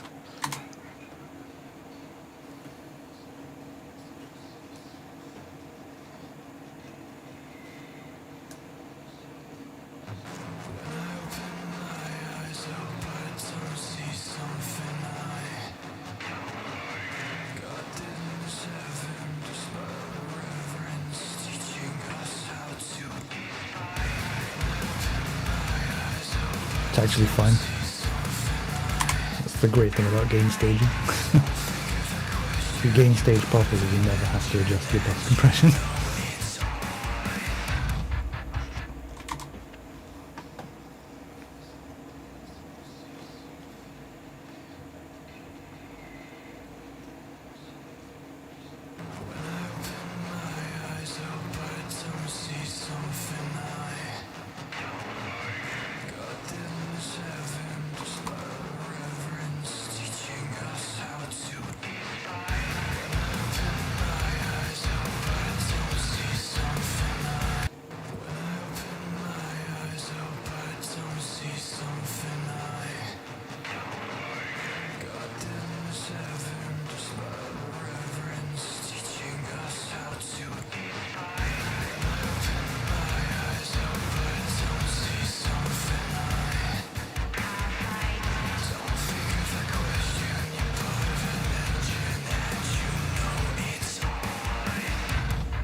Oh fuck. I'm such an idiot sometimes. It's the wrong fucking one.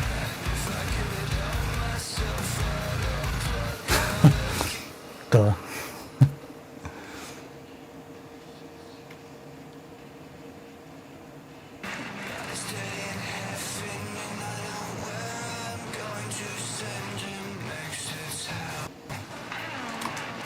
Cool. That's all good.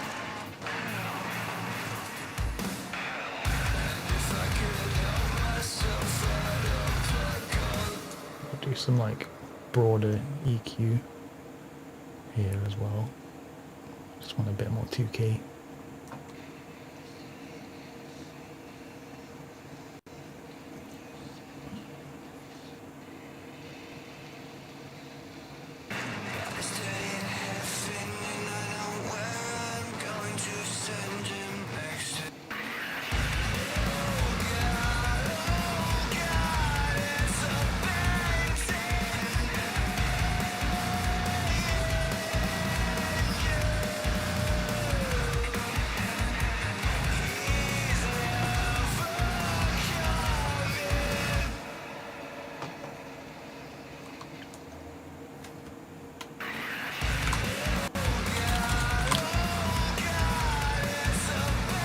Wrong fucking one. Need to click that one.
cool. It's nice and up front now, which is what I wanted.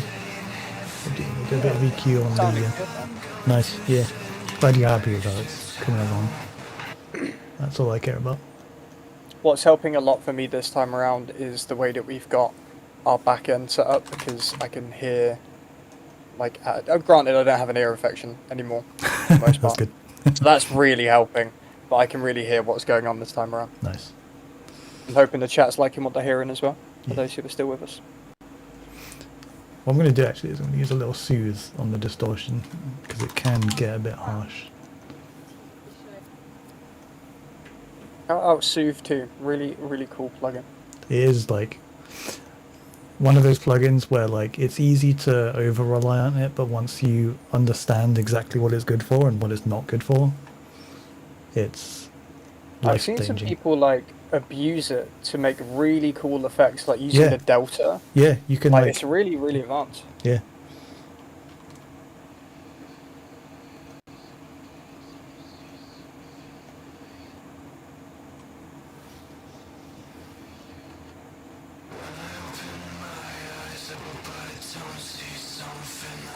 Andy over on YouTube.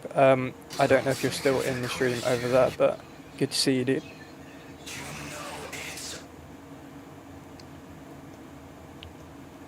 Got like YouTube stream open on my phone. Yeah, the way I've got my OBS set up, I can't see the YouTube chat and the Twitch chat at the same time. It's a real bollock. So I'm like periodically switching between them to see what's going over on YouTube.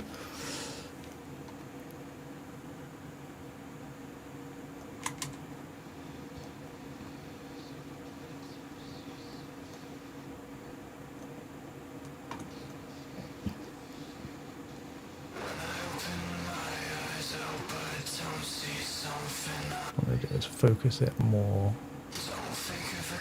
around here.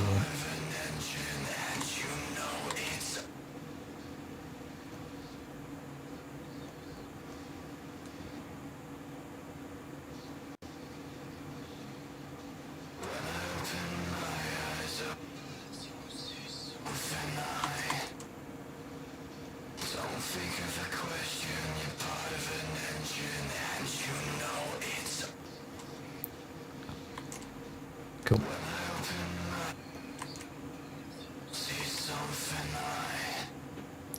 And then because I want to crush my delay a little bit, just to get a little bit more out of the tails, but not really crush it, more just like put some clean compression after it. Mm.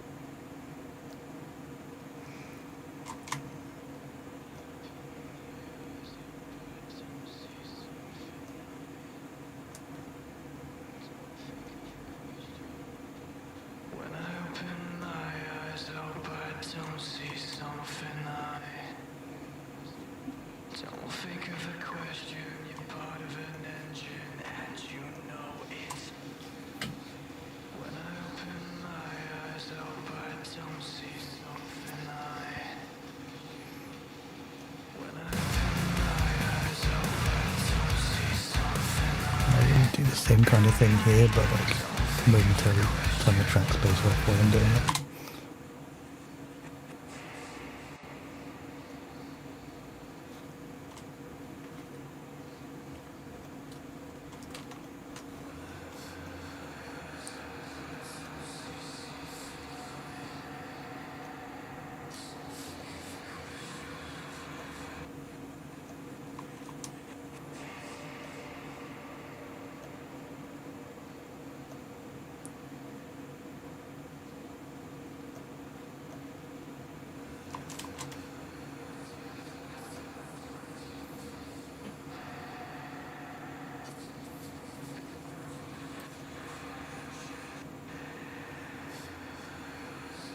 It sounds so weird soloed.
Dude, I've just checked out your website for the first time, and it is sick, you know.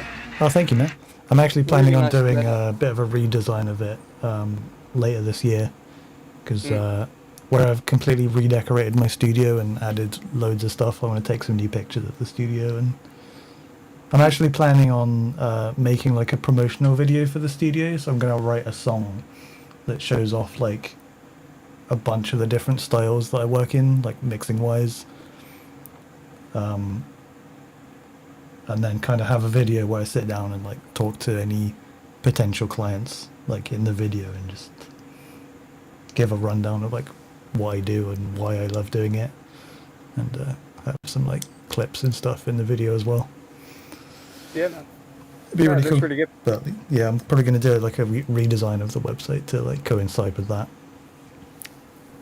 I was thinking of getting a new logo done as well by one of my friends who's a really good graphic designer, because I actually Well, made that logo myself, and it's I will okay. say But that like it's the animation on the banner is really, really cool. cool. Yeah. Yeah. That's actually like an After Effects template that I downloaded and just threw my logo Still into cool, it, man. and Okay. yeah, it looks sick though.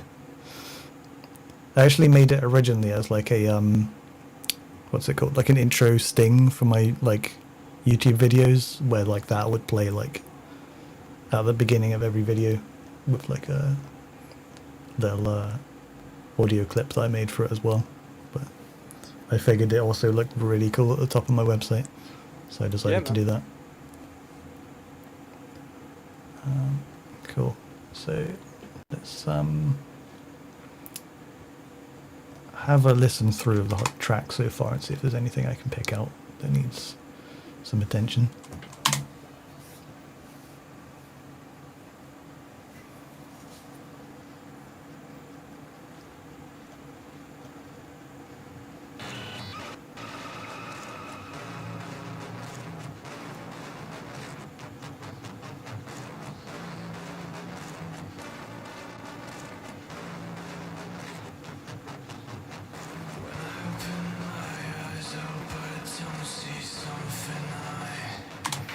Okay, immediately one thing I've noticed is I feel like the guitars are a little loud in the intro.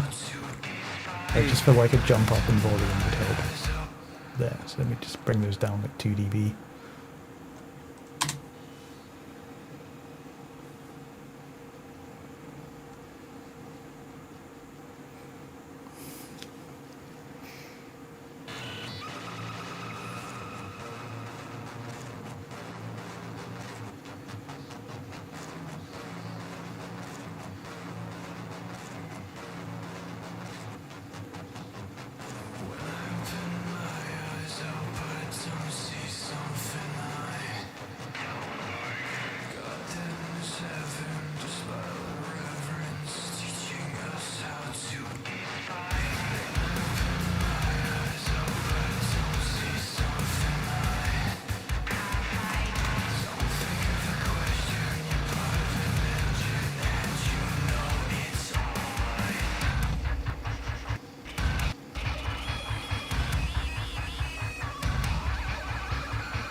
I just want to try something real quick. Put that here.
Can you run it back to the hell bit for me, real quick? Yes, it's like... You're already on the market. Yeah.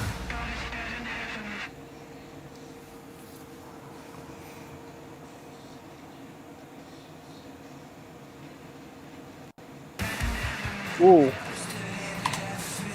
I've noticed something that, for some reason, I haven't sent you in clean unless you want to use the original. It's, you can see it on the... Oh, yes. Right there. Yeah. Yeah. I just realised they're not there. Yeah, hang on, let me make a new track for that. And then I'll... So the interlinked see bit what- is, I don't know if interlinked has it, actually. I must have left them on the AdLibs channel when I set the rules.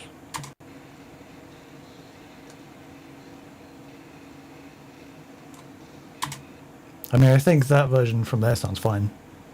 Mm.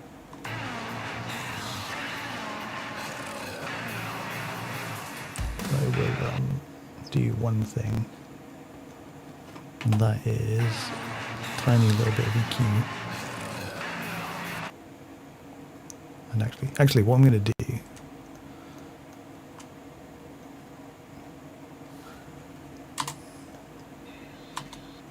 is dial in its compression.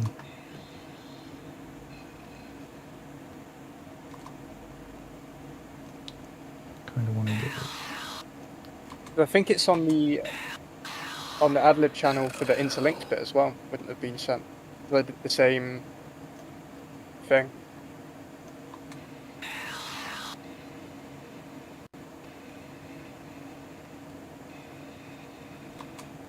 So if you listen to where we just pulled those from, Yeah. on the interlinked bit, it should be me doing the later on, I think. Oh, you mean this bit? Yeah. Oh, yeah. It's not in there, is it? Yeah. No, I messed that up. You know, I literally, it's taking me this long to...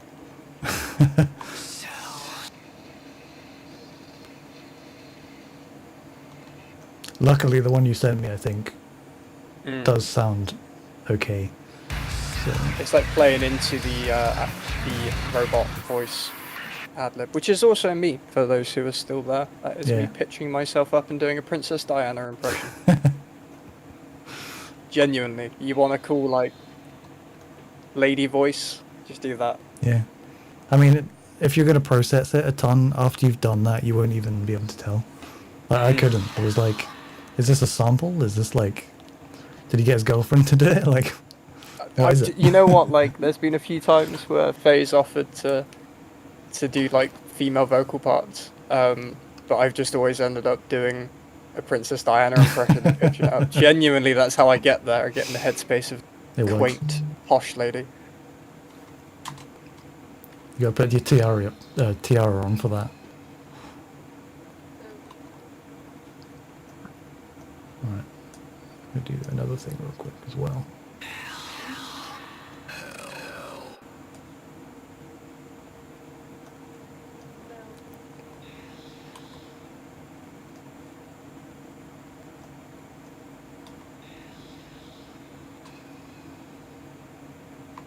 Ash trippy, I like that.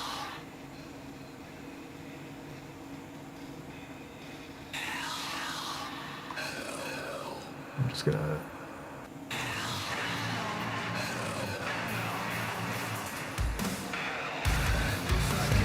a little bit less.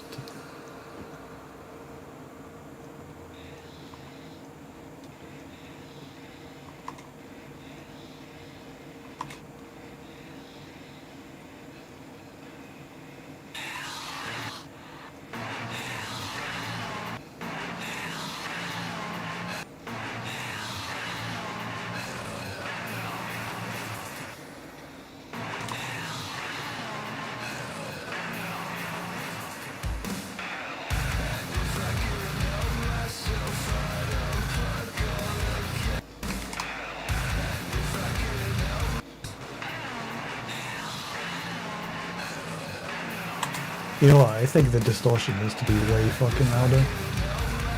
Like, in this section at least.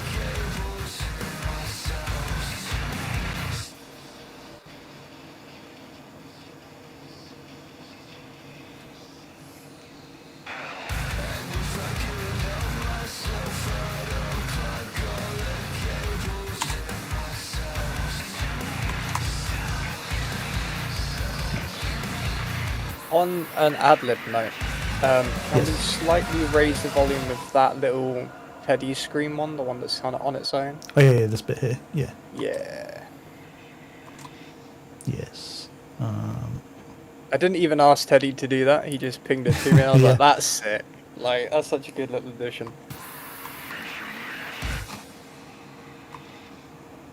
What I want to do is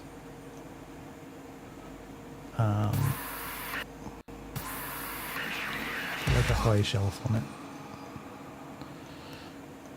because the highs get a little bit out of control. Like there. Ugh. Oh. That's the brown noise right there.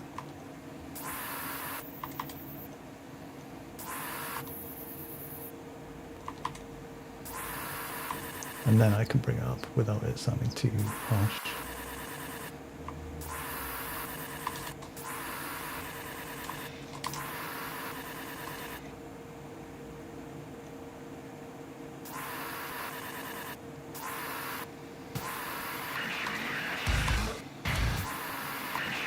It's actually there, the second half of it, it gets kind of lost because the other ad-lib thing going, so I'm going to alternate it up just on the second half of it.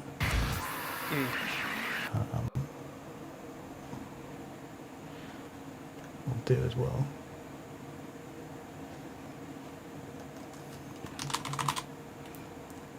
I'll just get like a trim effect. And then we'll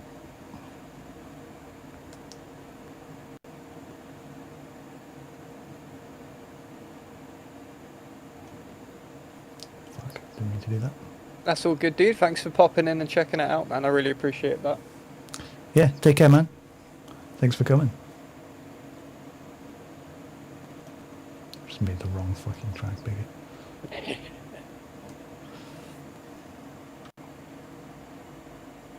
There we go. And then on the trim thing we'll add like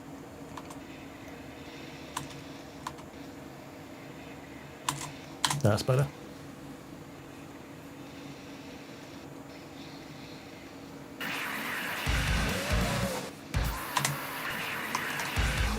Cool.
No.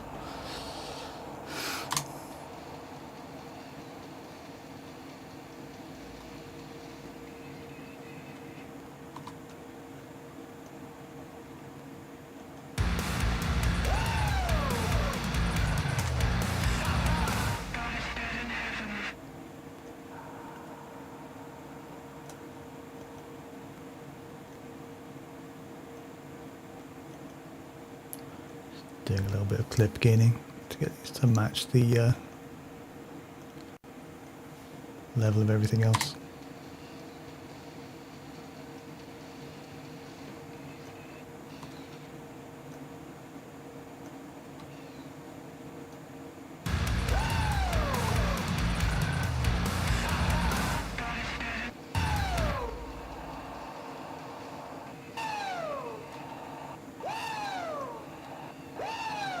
We could probably turn that woo down to be fair.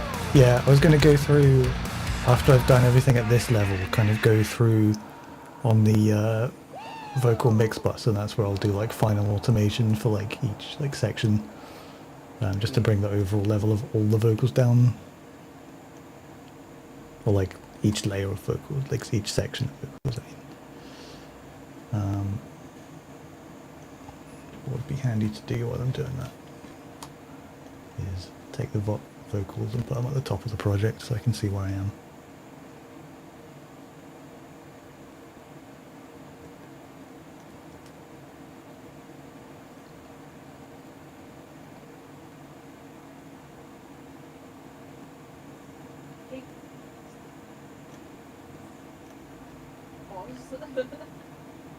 Oh my fucking god. Yeah. Absolutely not. Really so much. Cool. So yeah, I'll do here.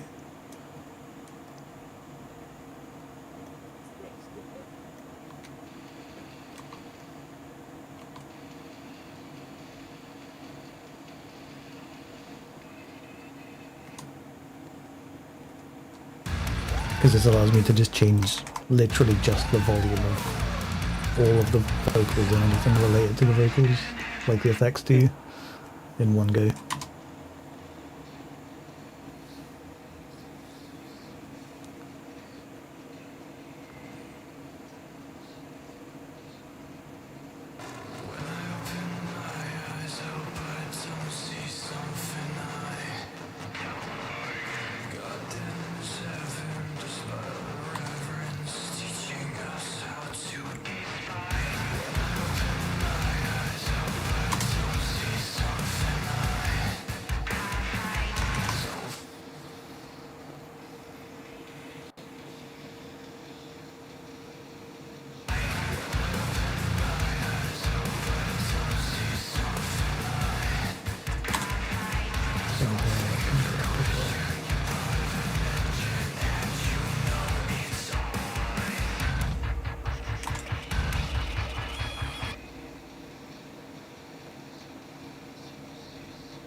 The one bit, if I could get it obnoxiously loud Yeah. in the ad section, is right at the beginning, the little weird Ghidorah laughing that like the whole track starts from. Oh yeah. If that can be as prominent as possible. That I've actually, weirdly, I've got it in a different group entirely. But I did bring that down so I can literally just... Yeah. Yeah, now we're talking. Cool. One thing I might do in that case is put that in with the vocal ad-libs. Put it here. That's the wrong color. That is destroying my soul. I need to change that. Ah, it's pink. You know why pink is vocals? Because it's flesh tone? I don't know. No, because singing is for girls and pussies. Duh.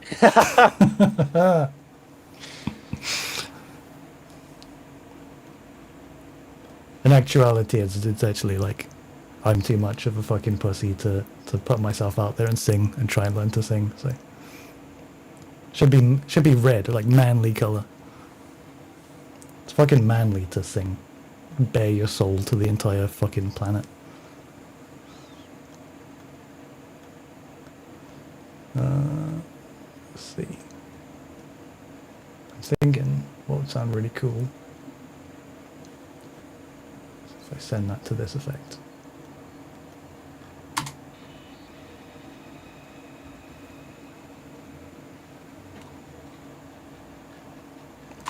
Maybe not quite so much of it.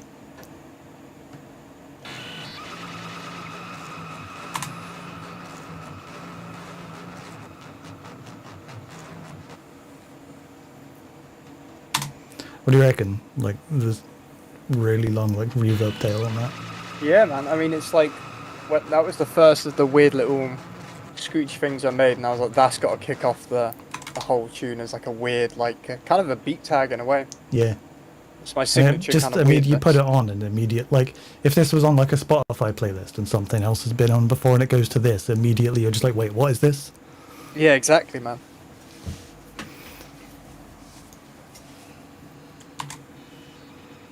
It's like the audio equivalent of someone coming into your face and be like, fucking listen. It's like that. I've got loads of them, like scattered throughout all my music, but this one is probably with all the other little vocal things I did as well. It's the Yeah, most prominent. it's really cool. I just wanted to see if I could make it sound even more interesting by putting it through some of the vocal effects channels. Yeah, go for it, man.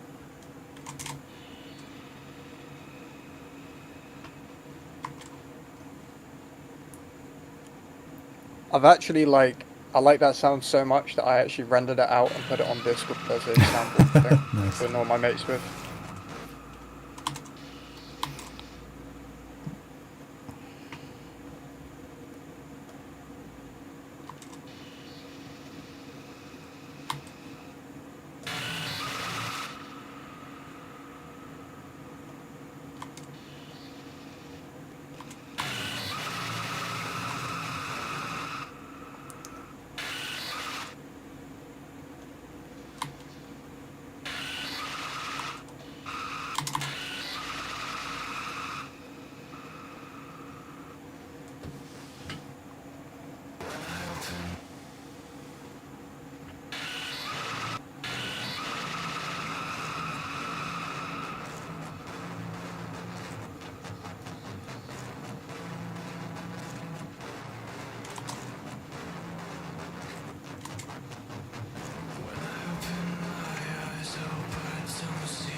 EQ on the distortion as well.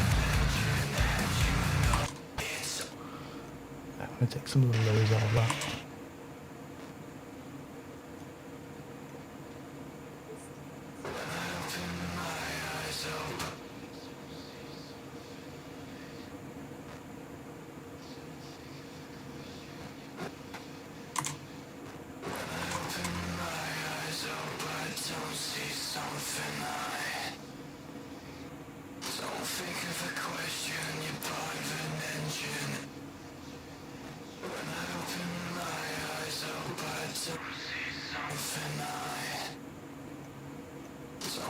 It's like a very gentle high cut as well.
cool. I don't know if this needs a little more compression, this section.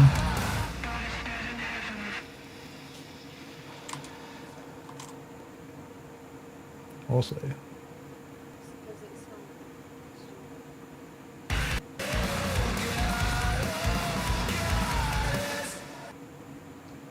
oh. That's weird. Mm. That's weird. That sounds kind of strange.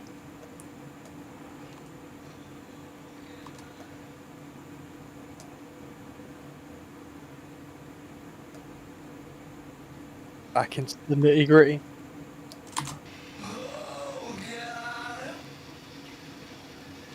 That's better. It had, for some reason I hadn't noticed, but I'd accidentally sent it to the ducking effect thing twice instead of sending it to the multiplier.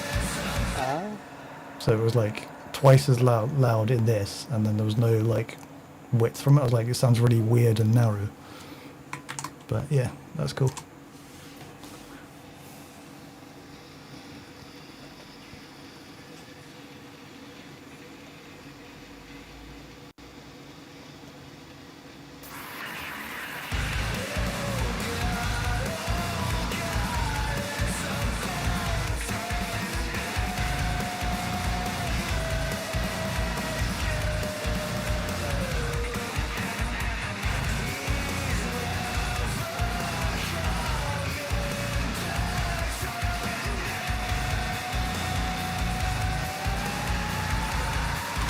Absolutely mental. Cool. My one small tiddly tweak Yep. would be on the weird ad-libs, like the screechy ones.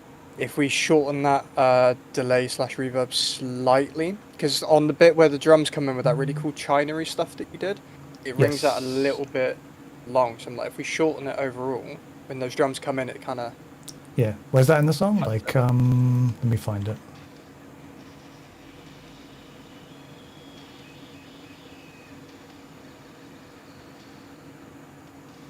You mean there? See how it rings out a little bit into the... Yeah. What I'll do is I'll automate. Find the. That's such a nice drum sound that you put in there. I really want to highlight that. Yeah. What I'll do is we'll find where the drum kind of fill begins, like there, and I will automate the effect down just before it goes into that. Wrong thing. I love how you can... I don't know if I can do this in Ableton actually. I love how you can select an area. You could probably and set it it up. gives you... Yeah. Yeah, it gives you like the parameters for it. Probably automating wrong.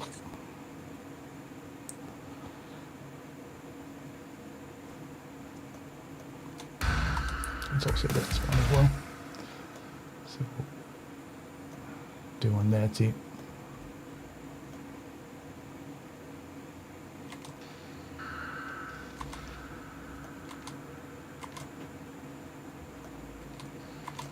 That's also probably that one too.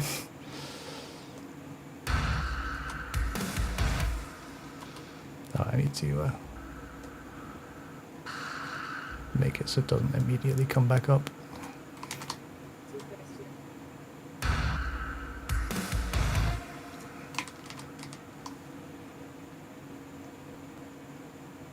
For the people in the chat, if you're not staying hydrated, fill that water bottle up.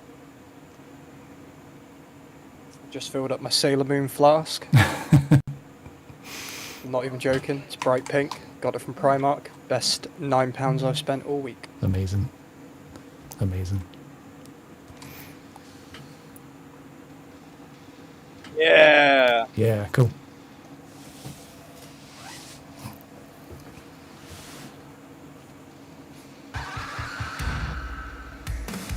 It probably doesn't even have to go all the way down to 0 there. I'll probably just like... Yeah, just duck it a little bit so you can really shine through with those drums. Because otherwise it feels a little bit abrupt if it cuts out fully. Where's the fucking... Let me put like a marker where it starts so I don't lose it. There we go.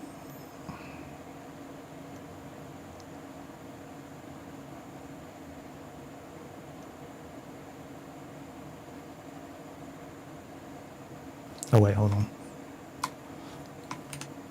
Oh yeah, it's fine.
I think less delay in that section.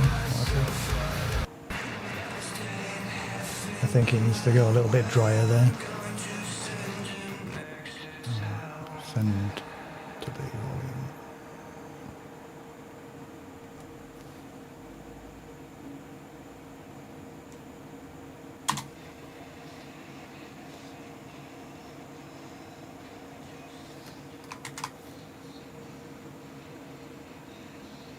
Yeah, it's better.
Hell yeah. What a monster we've created, man. Yeah, man. Sick. So good. So good. Cool. Just thinking if there's anything I wanted to do. One thing I might do real quick if we've got time was just separate out the bass tracks. Mm. Very fat sounding though. Chunkiest boy. Yeah. What I wanted to do was separate out the bass tracks so that the lows, mids and highs are all on the same thing, so that I'm not using this micro shift on the low track. Because that'll help the bass come through a bit better on mono systems. So I need to turn off the mid and high on that. It also means I can compress each bit separately.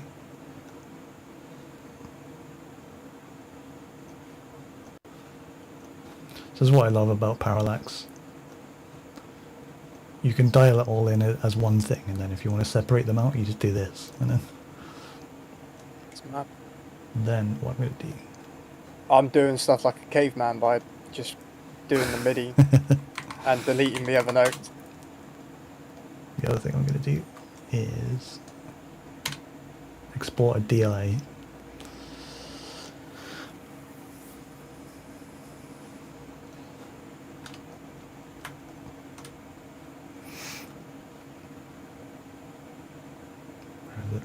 Render tracks. Render to mono stem tracks.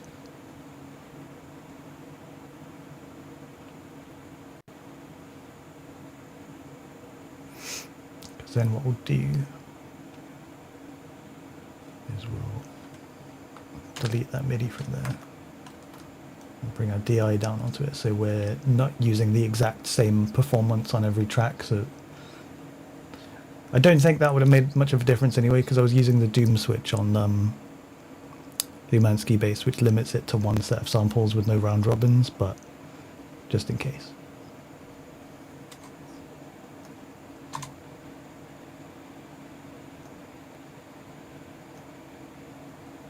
The good thing I can do now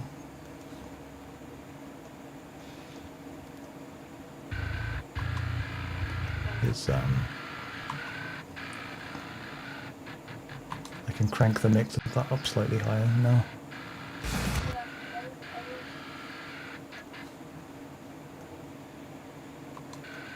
What if I have one with and one without?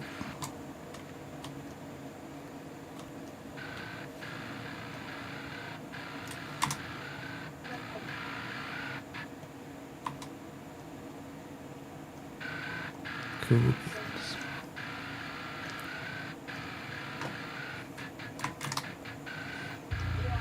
And then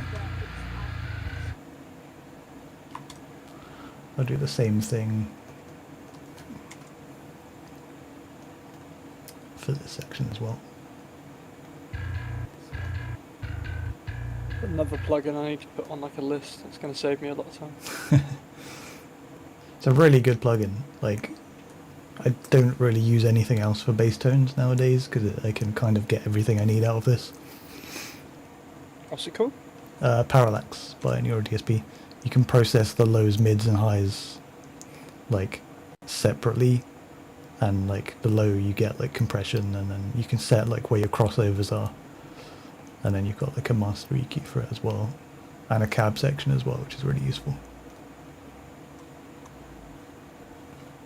That is the 4th plugin added to the shopping list.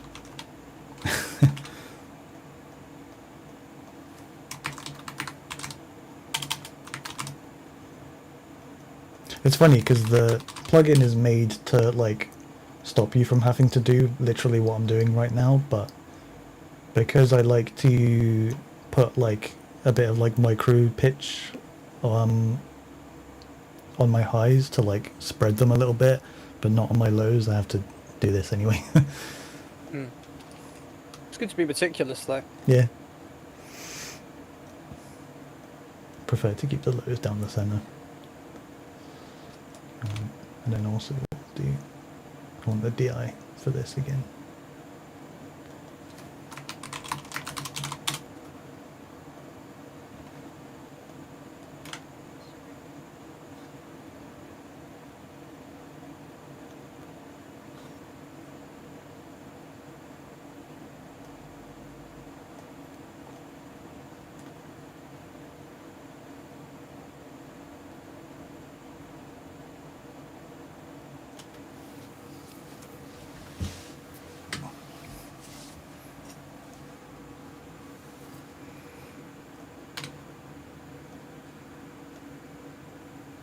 Oh shit, I don't have to do that actually, because I need to keep the MIDI in the project.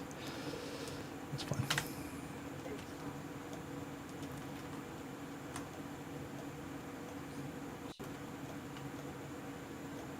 Cool, and then we'll go through and turn off the channels that aren't needed. Get rid of that micro shift on the low end.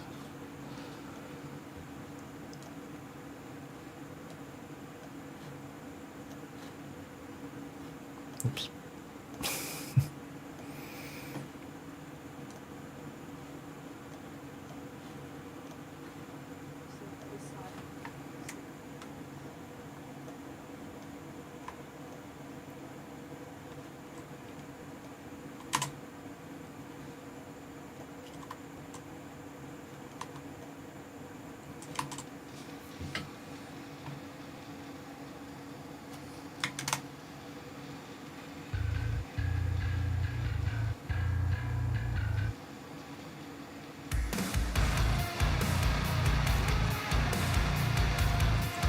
Oh.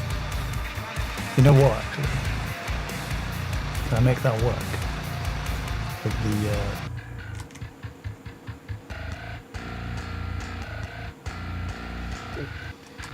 if I could just compress the DI.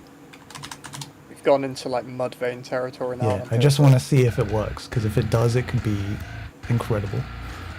Let's get like super clean, but like 4:1 ratio, and then what I'll do is I'll filter the low end out as well before the compressor.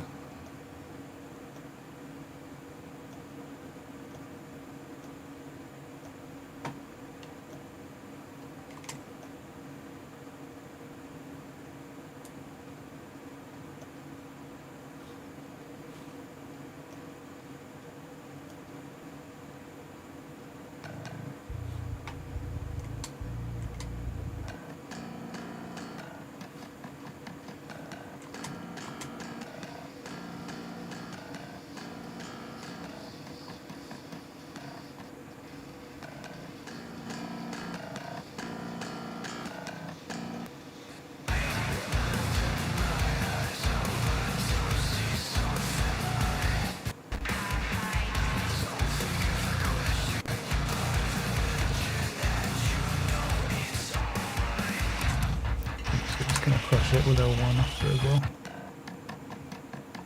well. You missed a lot of me getting into the really nitty-gritty stuff of the mix and just going super down many rabbit holes.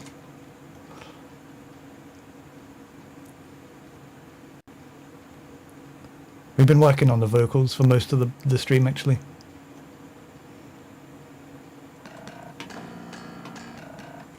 At this point, we're just kind of getting into, like you said, the nitty gritty. Just like the last like 0.5% that will make it from like a good mix to like a really, really good mix.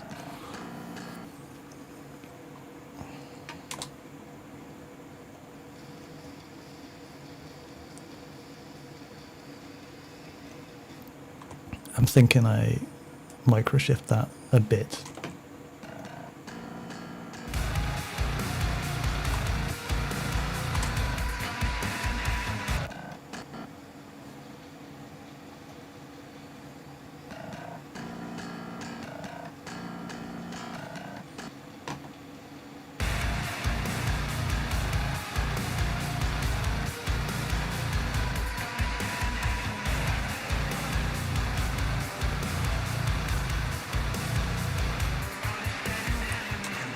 Maybe the wrong one. No.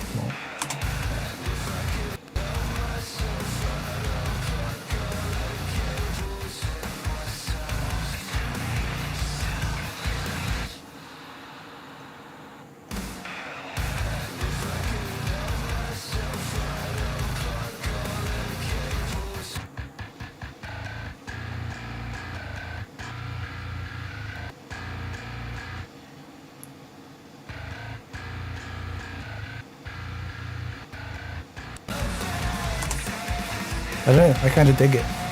Adds a little bit more like spank to the like I said, the it's got bass. that Mudvayne kind of energy going on in the Yeah, bass now. yeah, it's cool. It kind of brings the bass a little bit more up front without it like taking up too much more space in the mix than it already does, which is always nice. I think it's Kubrus. Is it Kubrus? Said that even though it's distorted, we could push the bass a little harder, make it warmer. Yeah, yeah, yeah.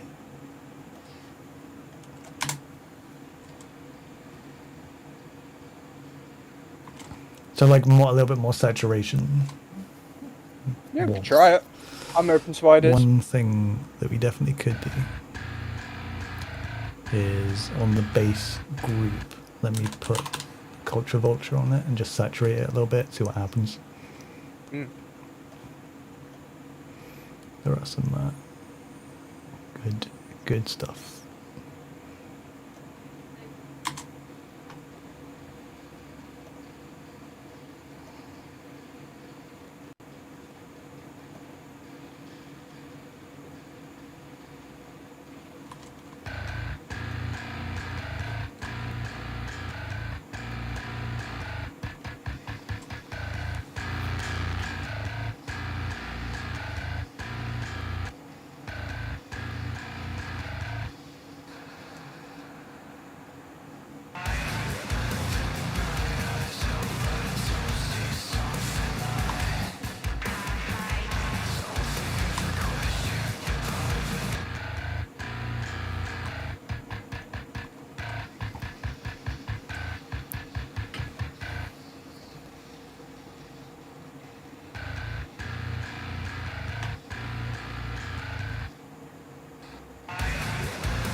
Jesus Christ.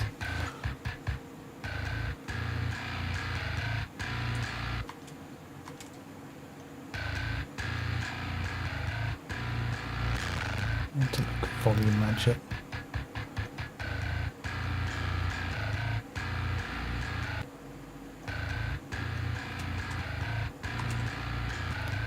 I think the other thing I'm going to do as well is just compress it a little bit more to glue it a little bit. Because actually the only compression it's getting at the moment is the multi-band compression on the low end. And the mix bus compression. So what I do is I like to use quite a clean compressor on the bass. Hubris, since this is your feedback, when you're liking how it sounds, let us know.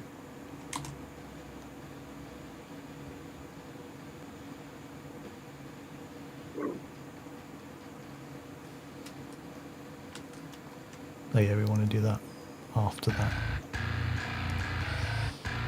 Before the multi-band compression.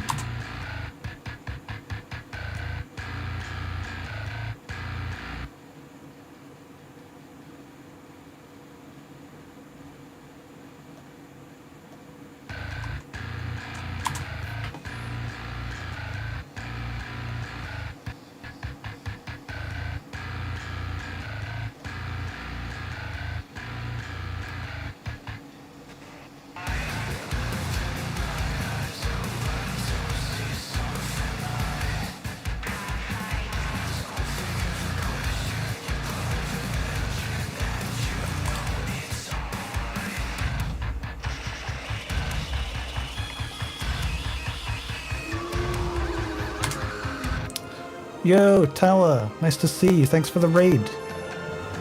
The dinosaurs have escaped, indeed. That is a lot.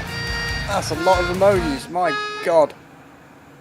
Oh my god, Tell Elsie, Miriam, Genjo, Rowan, Tower, Gypsy, hi. Thanks for coming along. We are mixing some absolutely sick industrial metal by this guy right here. It's coming along really well. We're kind of getting into the final like stages of the mix where we're kind of just nitpicking on things at this point. It's actually funny you raided because I am actually going to have to head off in a minute because I've noticed it's 9 o'clock and I need to get some food. But yeah, let's get this. We discussed Miriam law. What did you get up to in your stream?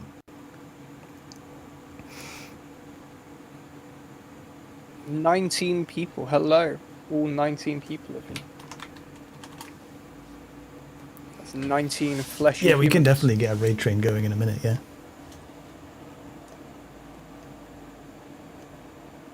Ooh. Boo men indeed. Yes, boo men. I agree. I identify as a non-human entity, so Yeah. boo humans in general, mate. I'm on it. Nice.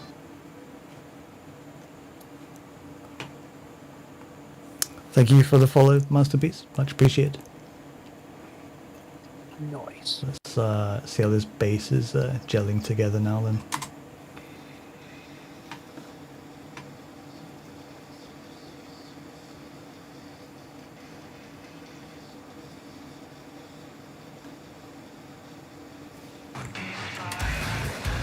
I don't know how you guys feel, but I feel like it's like straddling the line between like glued into the mix, but also poking out enough to where you can hear it's there, and then it kind of, you go, oh cool, that bass sounds great.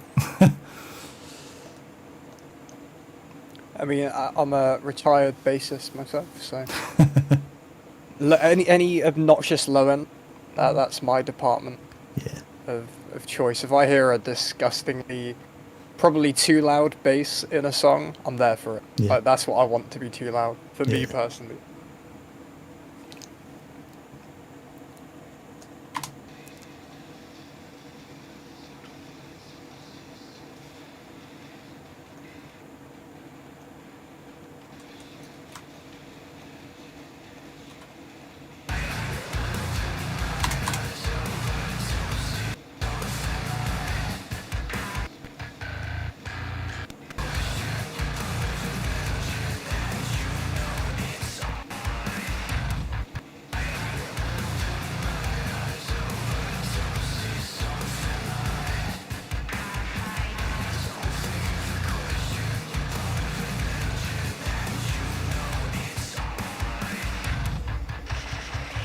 Nice.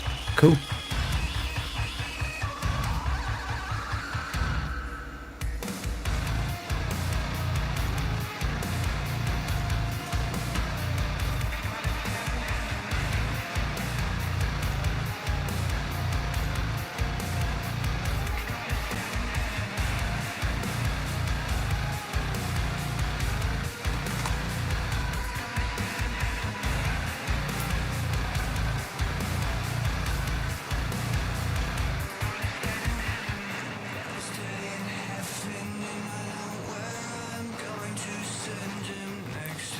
I spied a problem. There we go.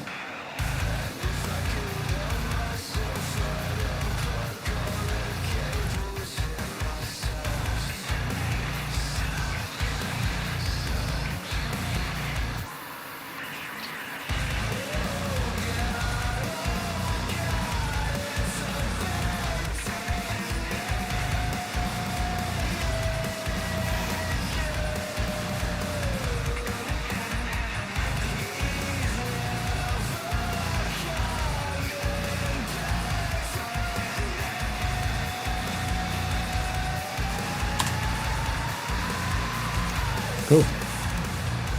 I'm happy with how that sounds right now. I don't know about you, but So am I. To cool. be fair, like we managed to get through the notes that we got, and we did it in a really cool way where we managed to get some other stuff done too. Yeah, sick. Cool. So what I will do then is I will export it out in a minute after I've gotten some food and send it over to you so you can have like a proper listen to like it in like full quality, not streamed over Discord or Twitch quality. Yeah. And really get like stuck into it. And then what you can do, if you have any more things after you've listened to it off stream, stick them in the Google Sheet, and I'll get to those. And if not, let me know, and I'll export out the final version for you. Absolutely, mate. Cool. And it'll give you a chance to listen on some more systems as well to see how those changes we did. Yeah, I'm gonna translate. sit with it, Yeah. play it in the car on the old trip down the big Tesco's. Yeah. You know the vibe if you make music. Yep, for sure. It's got to be the big Tesco's trip is when you get that one song listen. Yeah. If it sounds good in Big Tesco, it'll sound good anywhere. Exactly, man. I just hijacked the PA. Yeah. This is a customer announcement for Dead in Head. You know what? When I worked at PMT, I used to work at a music shop, PMT. You've probably heard of them. Mm-hmm. I used to check my mixes by plugging my phone into like all the display PA systems, and I would check my mix on like 3 different size PA systems, and like I would go into the fucking studio room and check them on the different monitors that they have in there, and it's like that's a luxury that I don't have anymore. Oh yeah. But I used to know how my music would sound on PA systems, but I don't anymore, so it's just a guess. But that's why I don't mix club music. That's the struggle that I have bouncing between like Mechabyte and what we're working on here, because it's such a different Yeah, sound. You got hyperpop and then you got whatever it is that I do. yeah, And we played our first gig January of this year on my birthday, the 28th, well 27th technically, into the Yeah. 28th. And fortunately, we had kind of leveled everything to the same. Some of our tracks were older.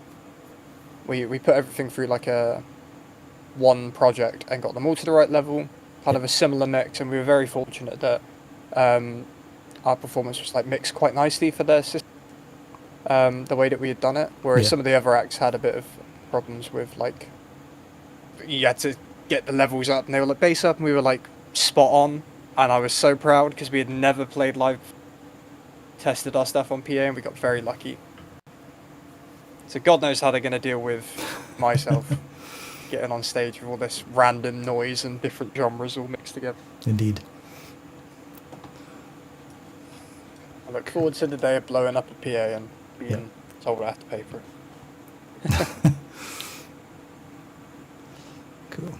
So I'm going to export this out now before I forget. Because I will inevitably forget. For the people who raided, lovely to see you all. I've chucked our links in the old chat, So if you want to discover more about either of us, you can click those and have a wander. Cool. Well, that's exploring. I'm going to have a little look at Twitch and see if there's anyone online that we would like to raid. And if anyone in the chat has any suggestions as well, I'm all ears.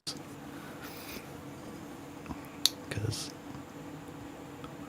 at the moment, the only person that I'm thinking of we did raid last time. So it'd be nice to go to someone new, if possible.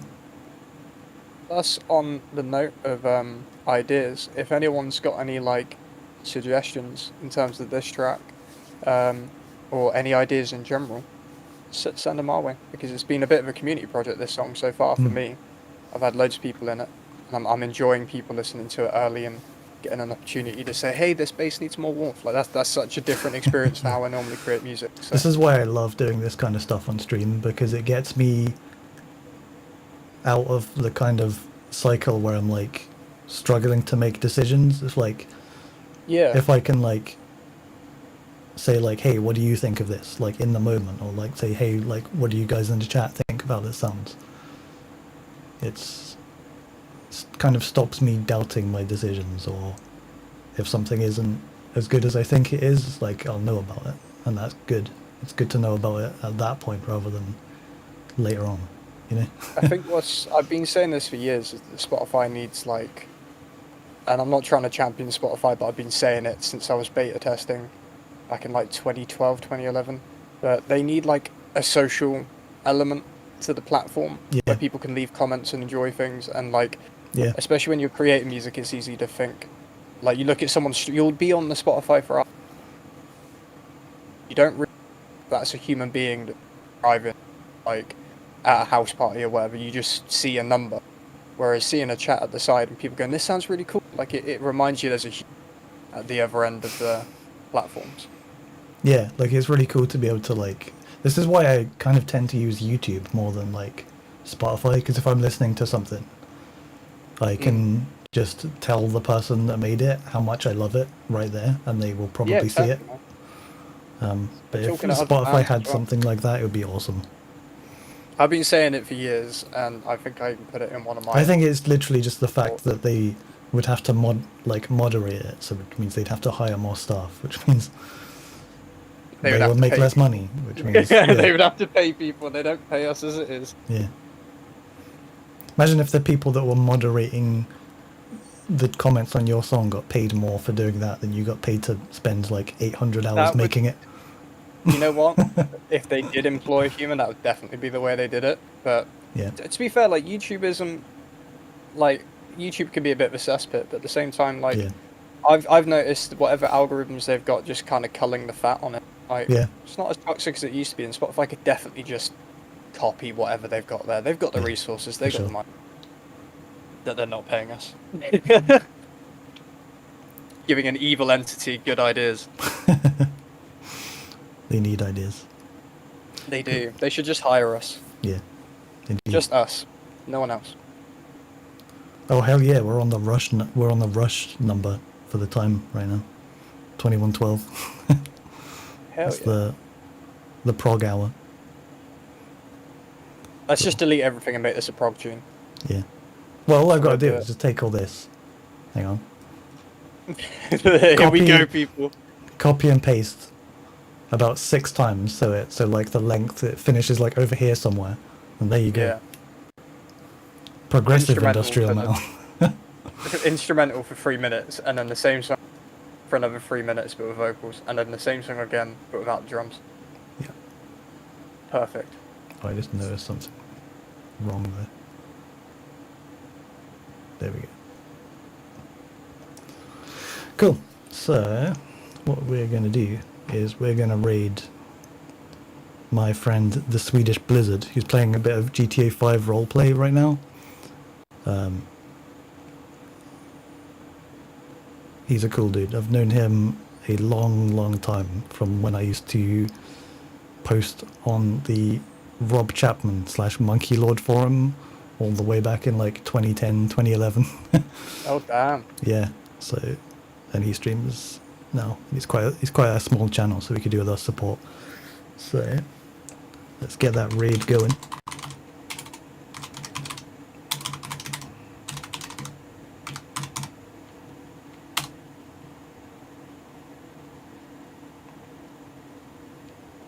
Did that work?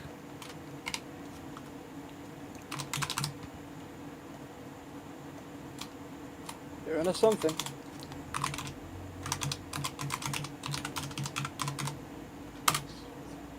There we go. I don't know why it didn't work the first time. Cool. So, hope you all have a lovely rest of your day or evening wherever you guys are. And I will see you next time, which will probably be next week. Sayonara.